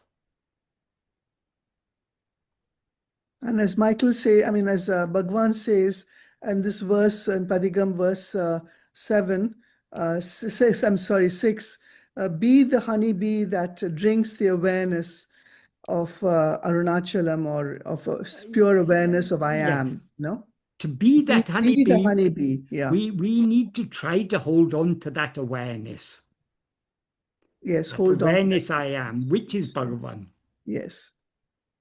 Which is Aruṇācala. I'm just trying a little bit, I'm not confused. I understand the process, I think, but it's kind of like the confusion arising within me is similar to what my friend Ishak has just pointed out, is the mind is a construct, as the way that I see it, the mind is a construct and it doesn't actually exist. That's the way I kind of see it. But the mind is also an object. So are we not using that object to find the subject? No, well, when you say the mind is an object, we need to understand what we mean by the word mind. That is, Bhagavan has clarified this in a very compact way in verse 18 of Upadeshundya. He begins by saying, Enangale manam, thoughts alone are the mind. But of all thoughts, the root is the thought called I. Therefore, the mind is I. What he means by that is, we use the term mind to refer collectively to all thoughts, all mental phenomena. But what is the essence of all of these? All these mental phenomena appear in the view of the first thought, I, namely ego. So what the mind essentially is only ego. So to put it in other words, mind consists of both subject and object. Ego is the subject, all other thoughts are objects. So when we are investigating ourselves, we are not, it's not the objects, it's not the thoughts that are investigating, it's we as ego, the subject, who are investigating. And we're investigating our own reality. So the mind is being turned back on itself, turned back to its source, turned back to its own reality. The mind in the sense of ego, the knower.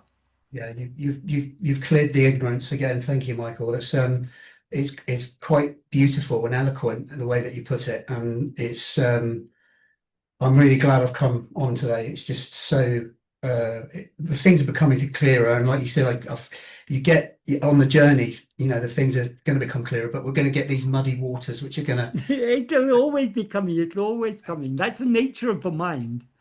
yeah, it's but I kind of like I understand it's subject and object at the same time. It's kind of like quantum reality, you know, the quantum Yeah. zero the same time. And the essence of this path is distinguishing the subject from the object. Yes. Leave the object, hold on to the subject. This is what is called Drik Drisya Viveka. Yeah. Drik means the seer, the knower. Drisya means everything that is known. Also, all the phenomena are Drisya. Yeah. We are the knower, the seer. So we have to distinguish these and hold on to the knower. Mm. Yeah. And then the knower is ego. Well, by holding on to ego, ego will subside back into its source, and the pure being alone will remain. That's so beautiful. Thank you, Michael. Mm. So this question is, how can individuality is not lost post-realization? Individuality is nothing but false awareness, ego jiva. Isn't Arthur Osborne confusing the real teaching by interpreting it wrongly? From the below passage arises this question. The truth is that the individuality is not lost but expanded to infinity. The elimination of thoughts is for the purpose of concentrating on the deeper awareness that is behind and beyond thought. When the quest is achieved, the faculties of the mind are not lost. Sri Bhagavan illustrated this by comparing the mind of the Jnani to the moon in the sky at midday. It is illuminated, but its light is not needed in the greater radiance of the sun which illuminates it. By Arthur Osborne, Chapter 9 of Ramana Maharshi in the Path of Self-Knowledge. Okay. So that's it. So that analogy Bhagavan gave, that is many explanations are given. There are different levels of explanation. So for those who take the Jnani to be a person, to be a body and mind, for such people that analogy is appropriate. But Bhagavan's deeper teaching is that the sunlight, the sun of Jnana swallows everything. In verse 27 of Aksharam, he sings Sakalamam Virangum Kadiroli Inamana Jalajamalati Aruṇācala. That is sun of bright rays that swallows everything. blossom the lotus of my mind. And he says essentially the same prayer in the first verse of Aruṇācala Pancharatnam. So the ultimate truth is that when the jnana dawns, it will swallow everything. But for those who still think of the jnani as a person, then such analogies are given. There's so many, within Advaita, so many different explanations are given to suit people of different degrees, of different levels of understanding. So Bhagavan often gave explanations that were suited to people who were not able to understand the deeper truth. As for expanding the individuality to infinity, infinity is not something very big. That is, infinity means without any limits at all. Individuality means limit. Individuality means the separate existence. The separate existence cannot become infinite. However big you make the separate existence, is still separate. So infinity is not the sum of all finite things. The sum of all finite things is still finite. Infinity is beyond all limitations. So giving up our individuality is absolutely essential.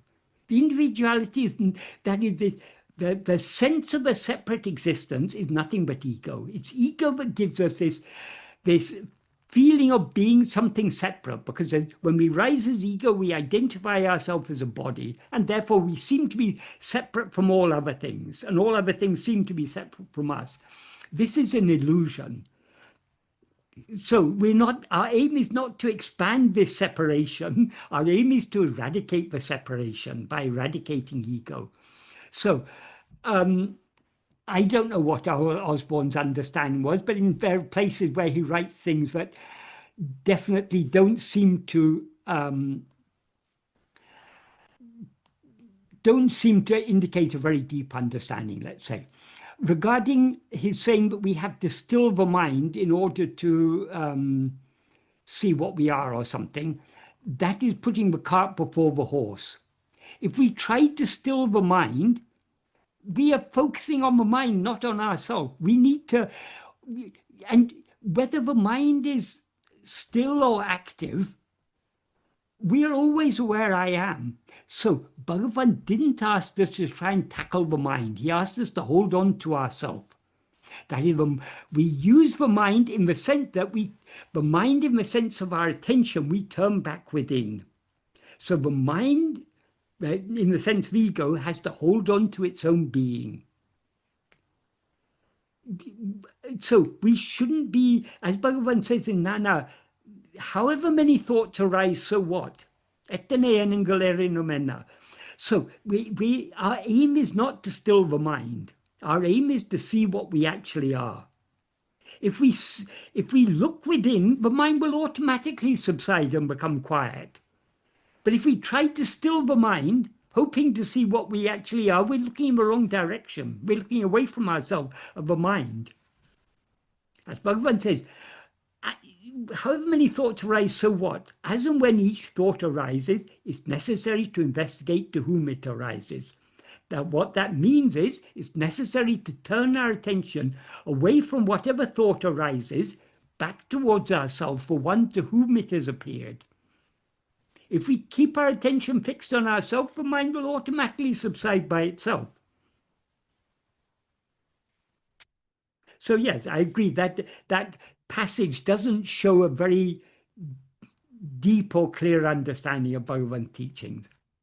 But everyone understands Bhagavan in their own way, according to their own level. So we are not, just like Bhagavan said, we shouldn't engage in disputes about Dvaita, Vishishta Dvaita, Advaita. That is, everyone understands, but as Bhagavan once said, according to the purity of the Antakarana, the same teaching reflects in different ways. So we each understand Bhagavan according to our own light.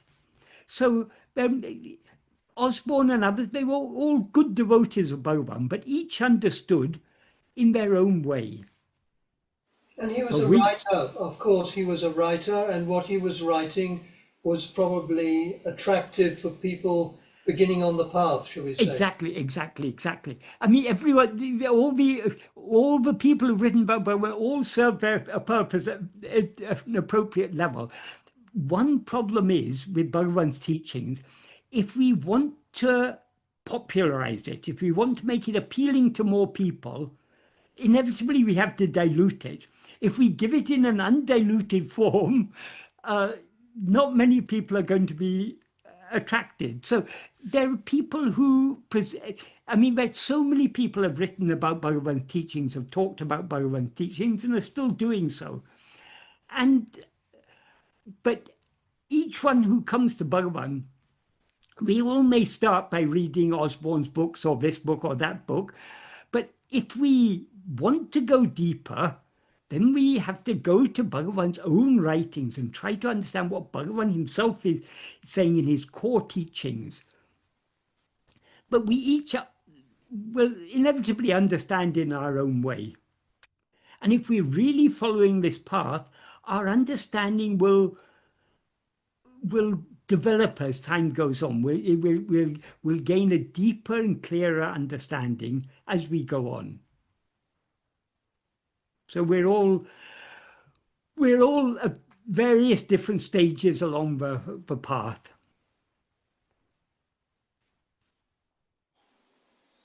There was a follow-on to that question. I'm not sure if it's a question or not, but I'll just read it anyway. The entire body moves by its own course. When bringing awareness, every small movement comes into awareness. So while being self-attentive, these movements also come into cessation because of focus. Same goes while eating, food, and every rudimentary action of the body. Question. For example, shaking legs while sitting is a common habit. This repetitive movement often happens unconsciously. That is, things come into our awareness when we attend to them. We have the freedom to attend to things or to attend to one thing or another thing. If we want to follow Bhagavan's path, all we are trying to do is to shift our attention back towards ourselves. To the extent to which we attend to ourselves, our attention is thereby automatically withdrawn from other things.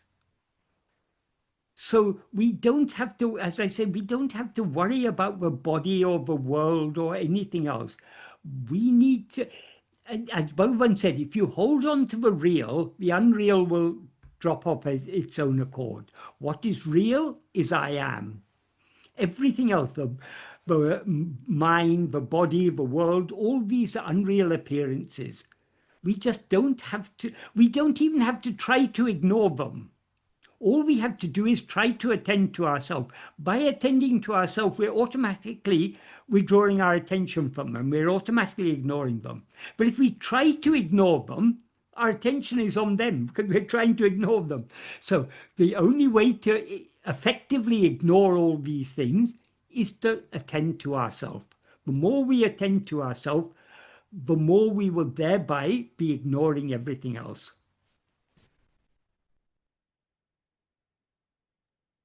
And everything acts perfectly as can be. Let everything else, let it go on. It's going to go on anyway. So we're not concerned about other things. We're concerned about who am I. Bhagavan says that everything will happen perfectly as it's supposed to be. That is true. That is, yeah.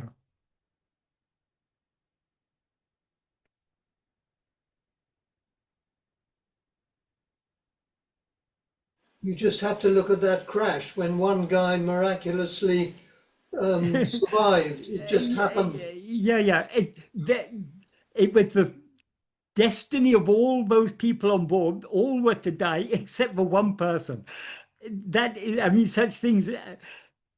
Why that one person? Because it wasn't his time yet. The time is coming for all of us. Even if we survive the most terrible accident or tragedy, we survive for how long? For a few more years, and then our time will come. So when the time comes, we cannot stay here a moment longer than we are meant to stay here. And we cannot leave before our time. So let us make best use of the time that we have here, trying to know who am I, know what we actually are, know what is real. And one person tried to get to the flight and missed the flight by 5 minutes because of heavy traffic. I mean, you just yeah. say. Yeah. Right. So the next question is, what signs can one expect to see on the path to silence in one's life that show either one is oriented and heading in the right direction or not? Thank you. Bhagavan said, perseverance is the only sign of progress. If we are persevering in trying to turn our mind within, we are moving in the right direction. If we are not persevering, if we are allowing our mind to go outwards, we are perpetuating our ignorance.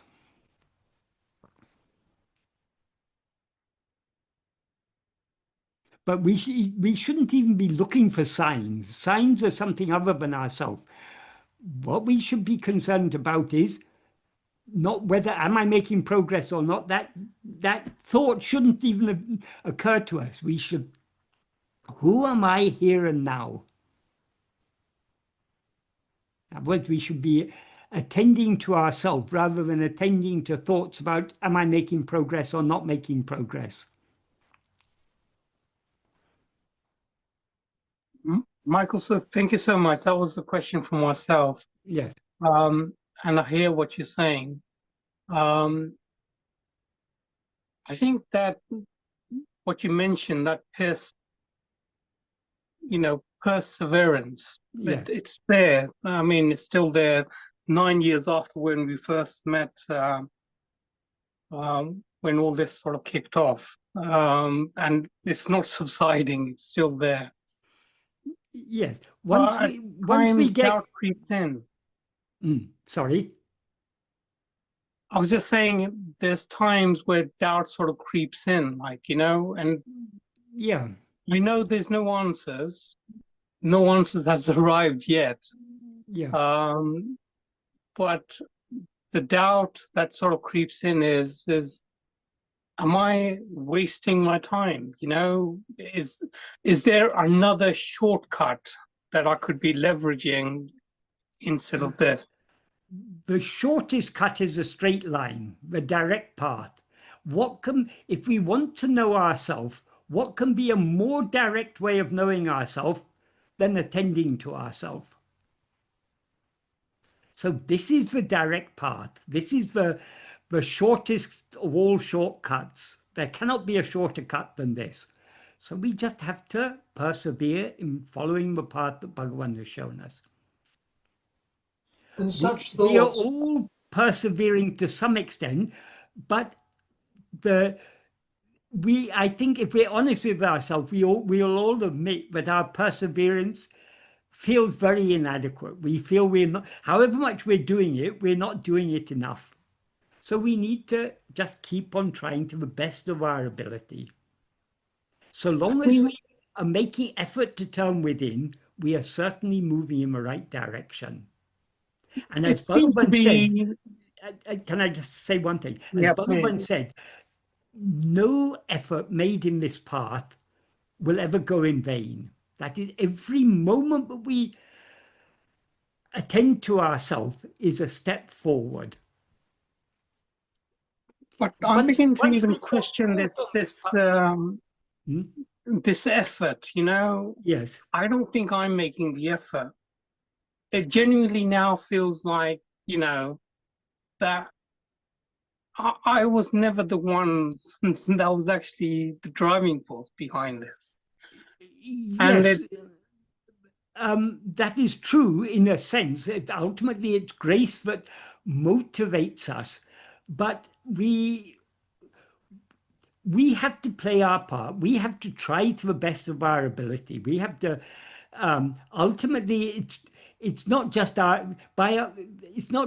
efforts, but our effort is a part of, as Bhagavan said, grace is not something up in heaven that's one day going to come and descend on us. Grace is in our heart, and grace works through us. So people ask, is it a matter of grace or effort? It is grace. Whatever effort we make is the working of grace in our heart. It's grace that makes us make that effort. But if we don't make the effort, we are obstructing the grace. Because actually, we're making effort all throughout the waking and dream state. But most of the time, we're making effort to go outwards.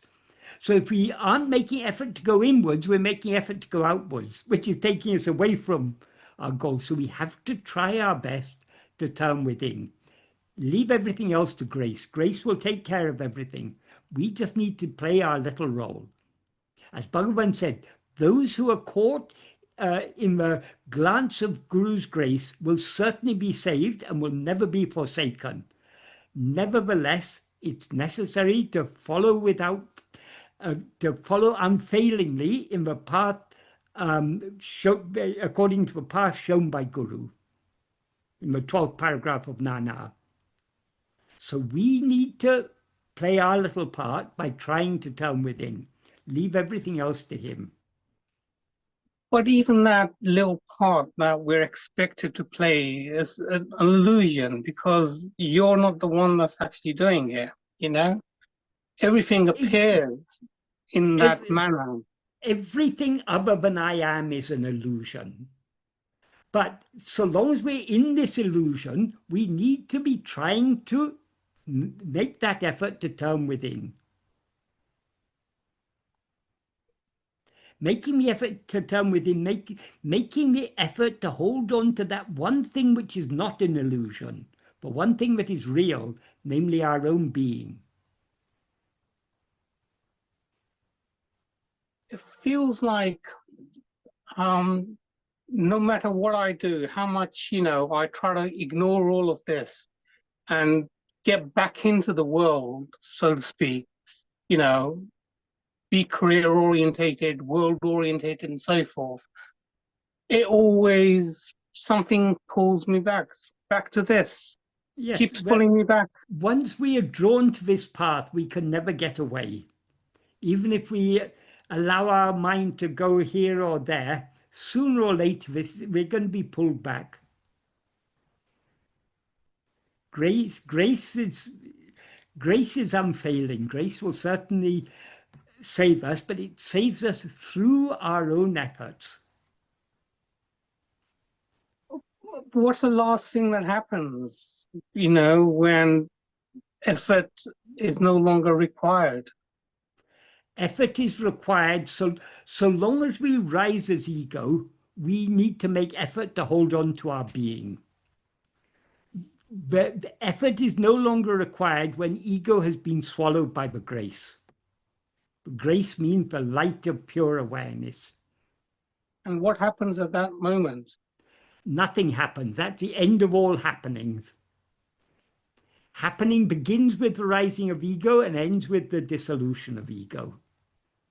So that's the cessation of all happenings, all doings. I guess nothing more can be said. So thank you so much, Michael. Silence is the ultimate truth. Thank you so much. Yeah. Words and thoughts can go only so far. Ultimately, we have to subside in silence, the silence of pure being.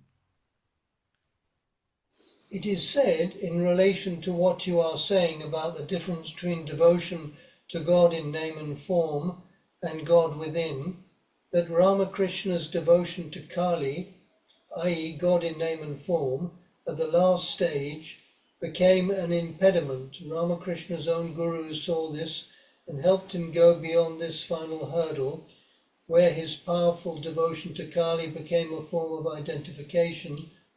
He had to give up this final outer identification and then inwardly self-realized. In other words, he saw he was the self-God.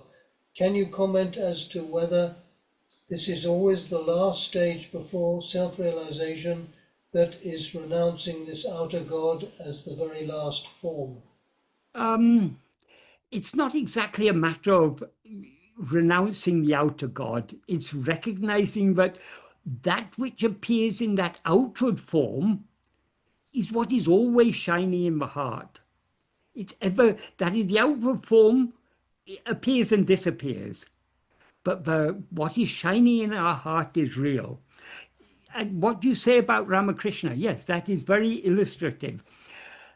When Totapuri came to Ramakrishna and wanted to teach him this path of, well, we don't exactly know, but it's something like this path of Advaita. I mean, he was an Advaitin, so, but exactly how he taught it, we don't know. But anyway, when he wanted to teach that, Ramakrishna wasn't interested. But when Totapuri persisted, then Ramakrishna went and said, okay, I'll go and ask my mother. And Totapuri thought, what's this grown man saying he has to ask his mother? But he didn't understand that what Ramakrishna meant is he's going to go and ask Kali. So Ramakrishna went to Kali. And for him, though for other people, Kali was an idol in the temple, for him, Kali was alive, and she spoke to him. He often spoke to her and she spoke to him. So when he went to Kali and he told her, this Totapuri wants to initiate me in this this Jnana Marga, what do you say about that? She said, yes, I have brought him here so you follow what he said. And then Ramakrishna was happy. Okay, if mother says so, then I'll do it. Then he went back to Totapuri and said, mother said, but I have to do. Then Totapuri taught him something, but every time he tried to turn within, the image of Kali kept on coming to his mind. Then Totapuri told him, cut this image with the sword of Jnana. And it is said that he put he took a piece of broken glass and put it in his forehead and said, focus here. Exactly I mean, we can't say exactly what was happening inside, but somehow, whatever the means adopted by Totapuri, because of the extreme maturity of Ramakrishna, he caught he caught hold of what he needed to catch hold of, which is his own being. And thereby he recognized that which was appearing outwardly in the form of his divine mother Kali is what was ever shining in his heart as his own being. And that's why in the Gospel of Ramakrishna, in one place he says, one ultimately finds God by trying to find out who this I is. Or what this I is, whatever. And Totapuri also learnt, because the suffering that he incurred. Yes. Double. Yeah. Okay, so we can go on to the next question. It's a very short question. Meaning knows itself as by itself? Question mark. Meaning knows itself as by itself. It is a question, but it. Yeah, but I'm not sure what. It's referring to something Michael said. So there was three things: eternal, not changing, and self-shining. Yes. Self-shining meaning? Oh, self-shining means what is self-shining knows itself by its own light of awareness. So pure awareness is self-shining. It doesn't depend on any other light. Ego seems to be self-shining, but actually it's not self-shining. It's what illumines ego, enabling ego to know all other things, is the light of pure awareness, I am.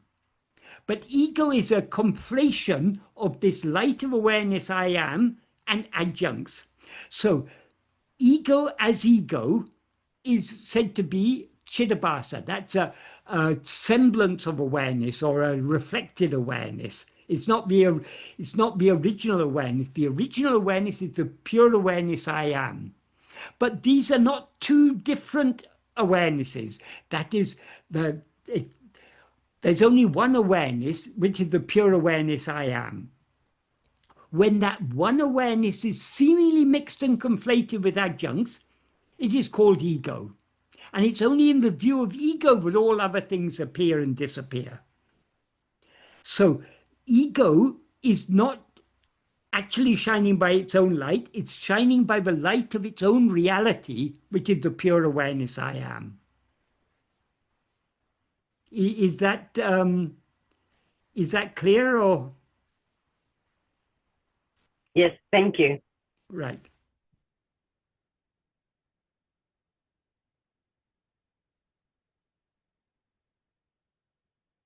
What is self-shining has to be eternally self-shining. Because if something shines at one time and not at another time, it is not intrinsically shining. Shining means being aware. So it's not intrinsically shining. So we know mind or ego is not intrinsically shining because it shines in waking and dream. It doesn't shine in sleep. So it must be deriving its shining from something else. What shines in all three states is this is the original shining. That is the shining of our own being. That is what therefore our own being alone is self-shining. Our own being alone is eternal. Our own being alone is unchanging. Our own being alone is self-shining.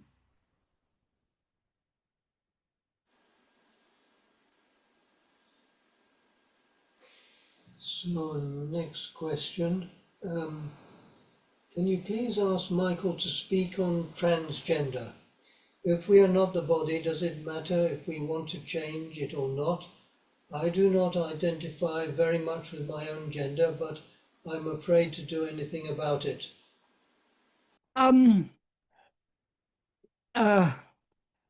This is not a new thing. This has been there from, that is, the majority of us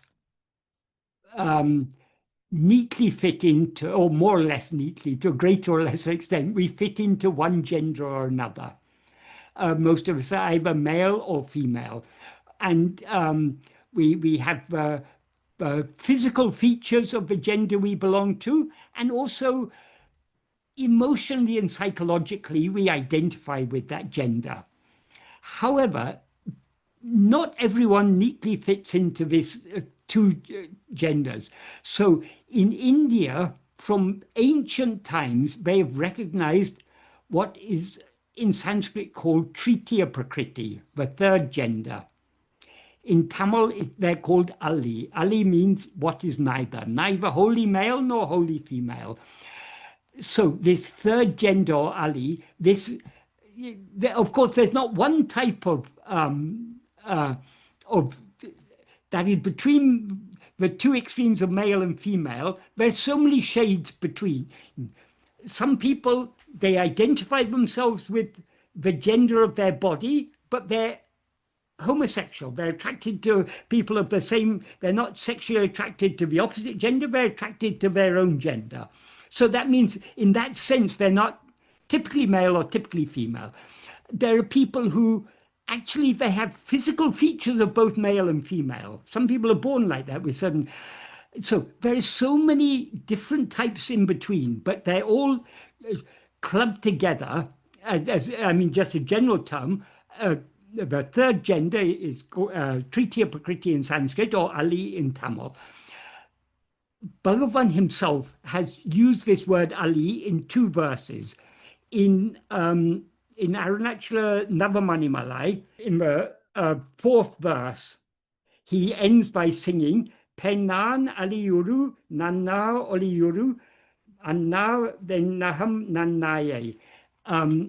That means he's addressing Aruṇācala as the form of light, that's the light of pure awareness, which is untouched by the forms of female, male, and Ali, the third gender. That is, whatever gender the body may be, or whatever gender the mind may identify with, what is common to people of all three genders, all the different varying permutations of these different genders, we all are aware I am. If we're a typical heterosexual male, we're aware I am. If we're a typical heterosexual female, we're aware I am. If we're homosexual, we're aware I am. If we're transgender, we're aware I am. So this light of awareness is what is common to all. All these differences of gender pertain to body and mind. So this is one place where Bhagavan refers to that. He also refers to it in one verse he translated. There's one of the primary texts of the Shaiva Siddhanta philosophy is a work called Śrī Aruṇācala. It's written in Sanskrit, and it begins Sri Pum Napumsaka. That means Sri is female, Pum is male, Napumsaka is those who are neither. Bhagavan translated that into Tamil. He began with words, the same words he used here, Pen, An, Ali, female, male, and those who are neither. So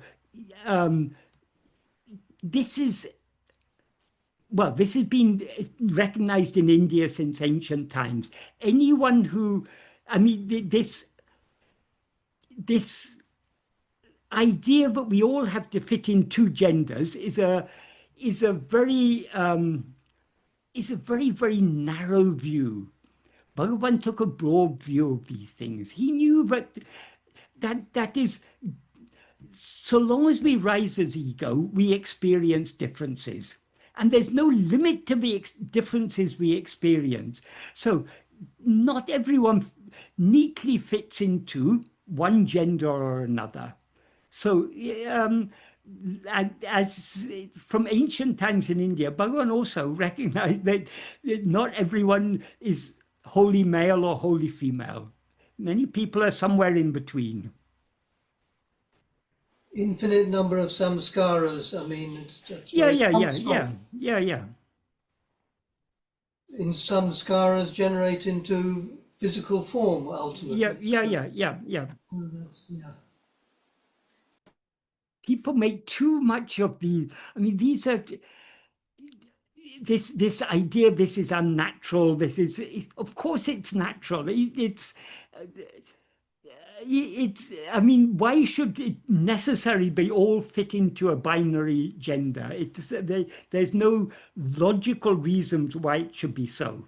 We can say, okay, biologically it makes sense for reproduction, you need male and female, but not everyone fits into that neat binary system.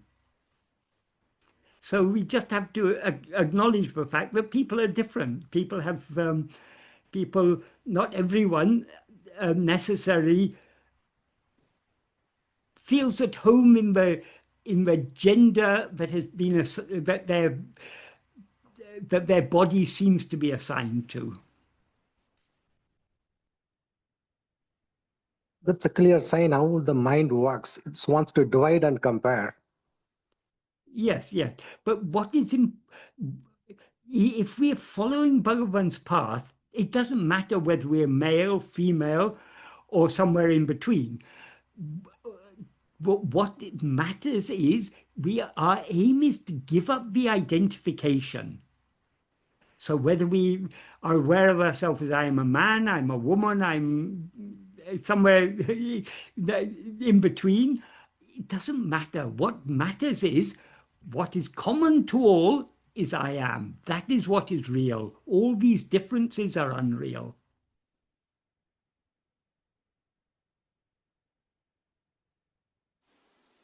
But if people, if people feel these differences, of course we should respect them. Of course, a society that denies people that it's very unhealthy to deny that. We just have to acknowledge some people are different. Why should we expect everyone to be like us?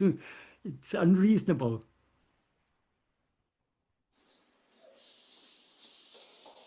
We have a final question from Ramana Maharshi. He hasn't given the question, but I think he probably can speak his question. Yes, thank you. So, yeah, actually, this is when Michael was talking about the airplane crash, and simultaneously he was mentioning about how a Jnani looks at these things. So Michael was saying that Bhagwan or a Jnani would look at everything else as himself. I mean, all these phenomena as himself. So I just wanted to say that in the context of the ongoing wars and say the recent plane crash, so a Jnani is primarily unaffected, although he may feel compassion towards the happenings. Yes. Whereas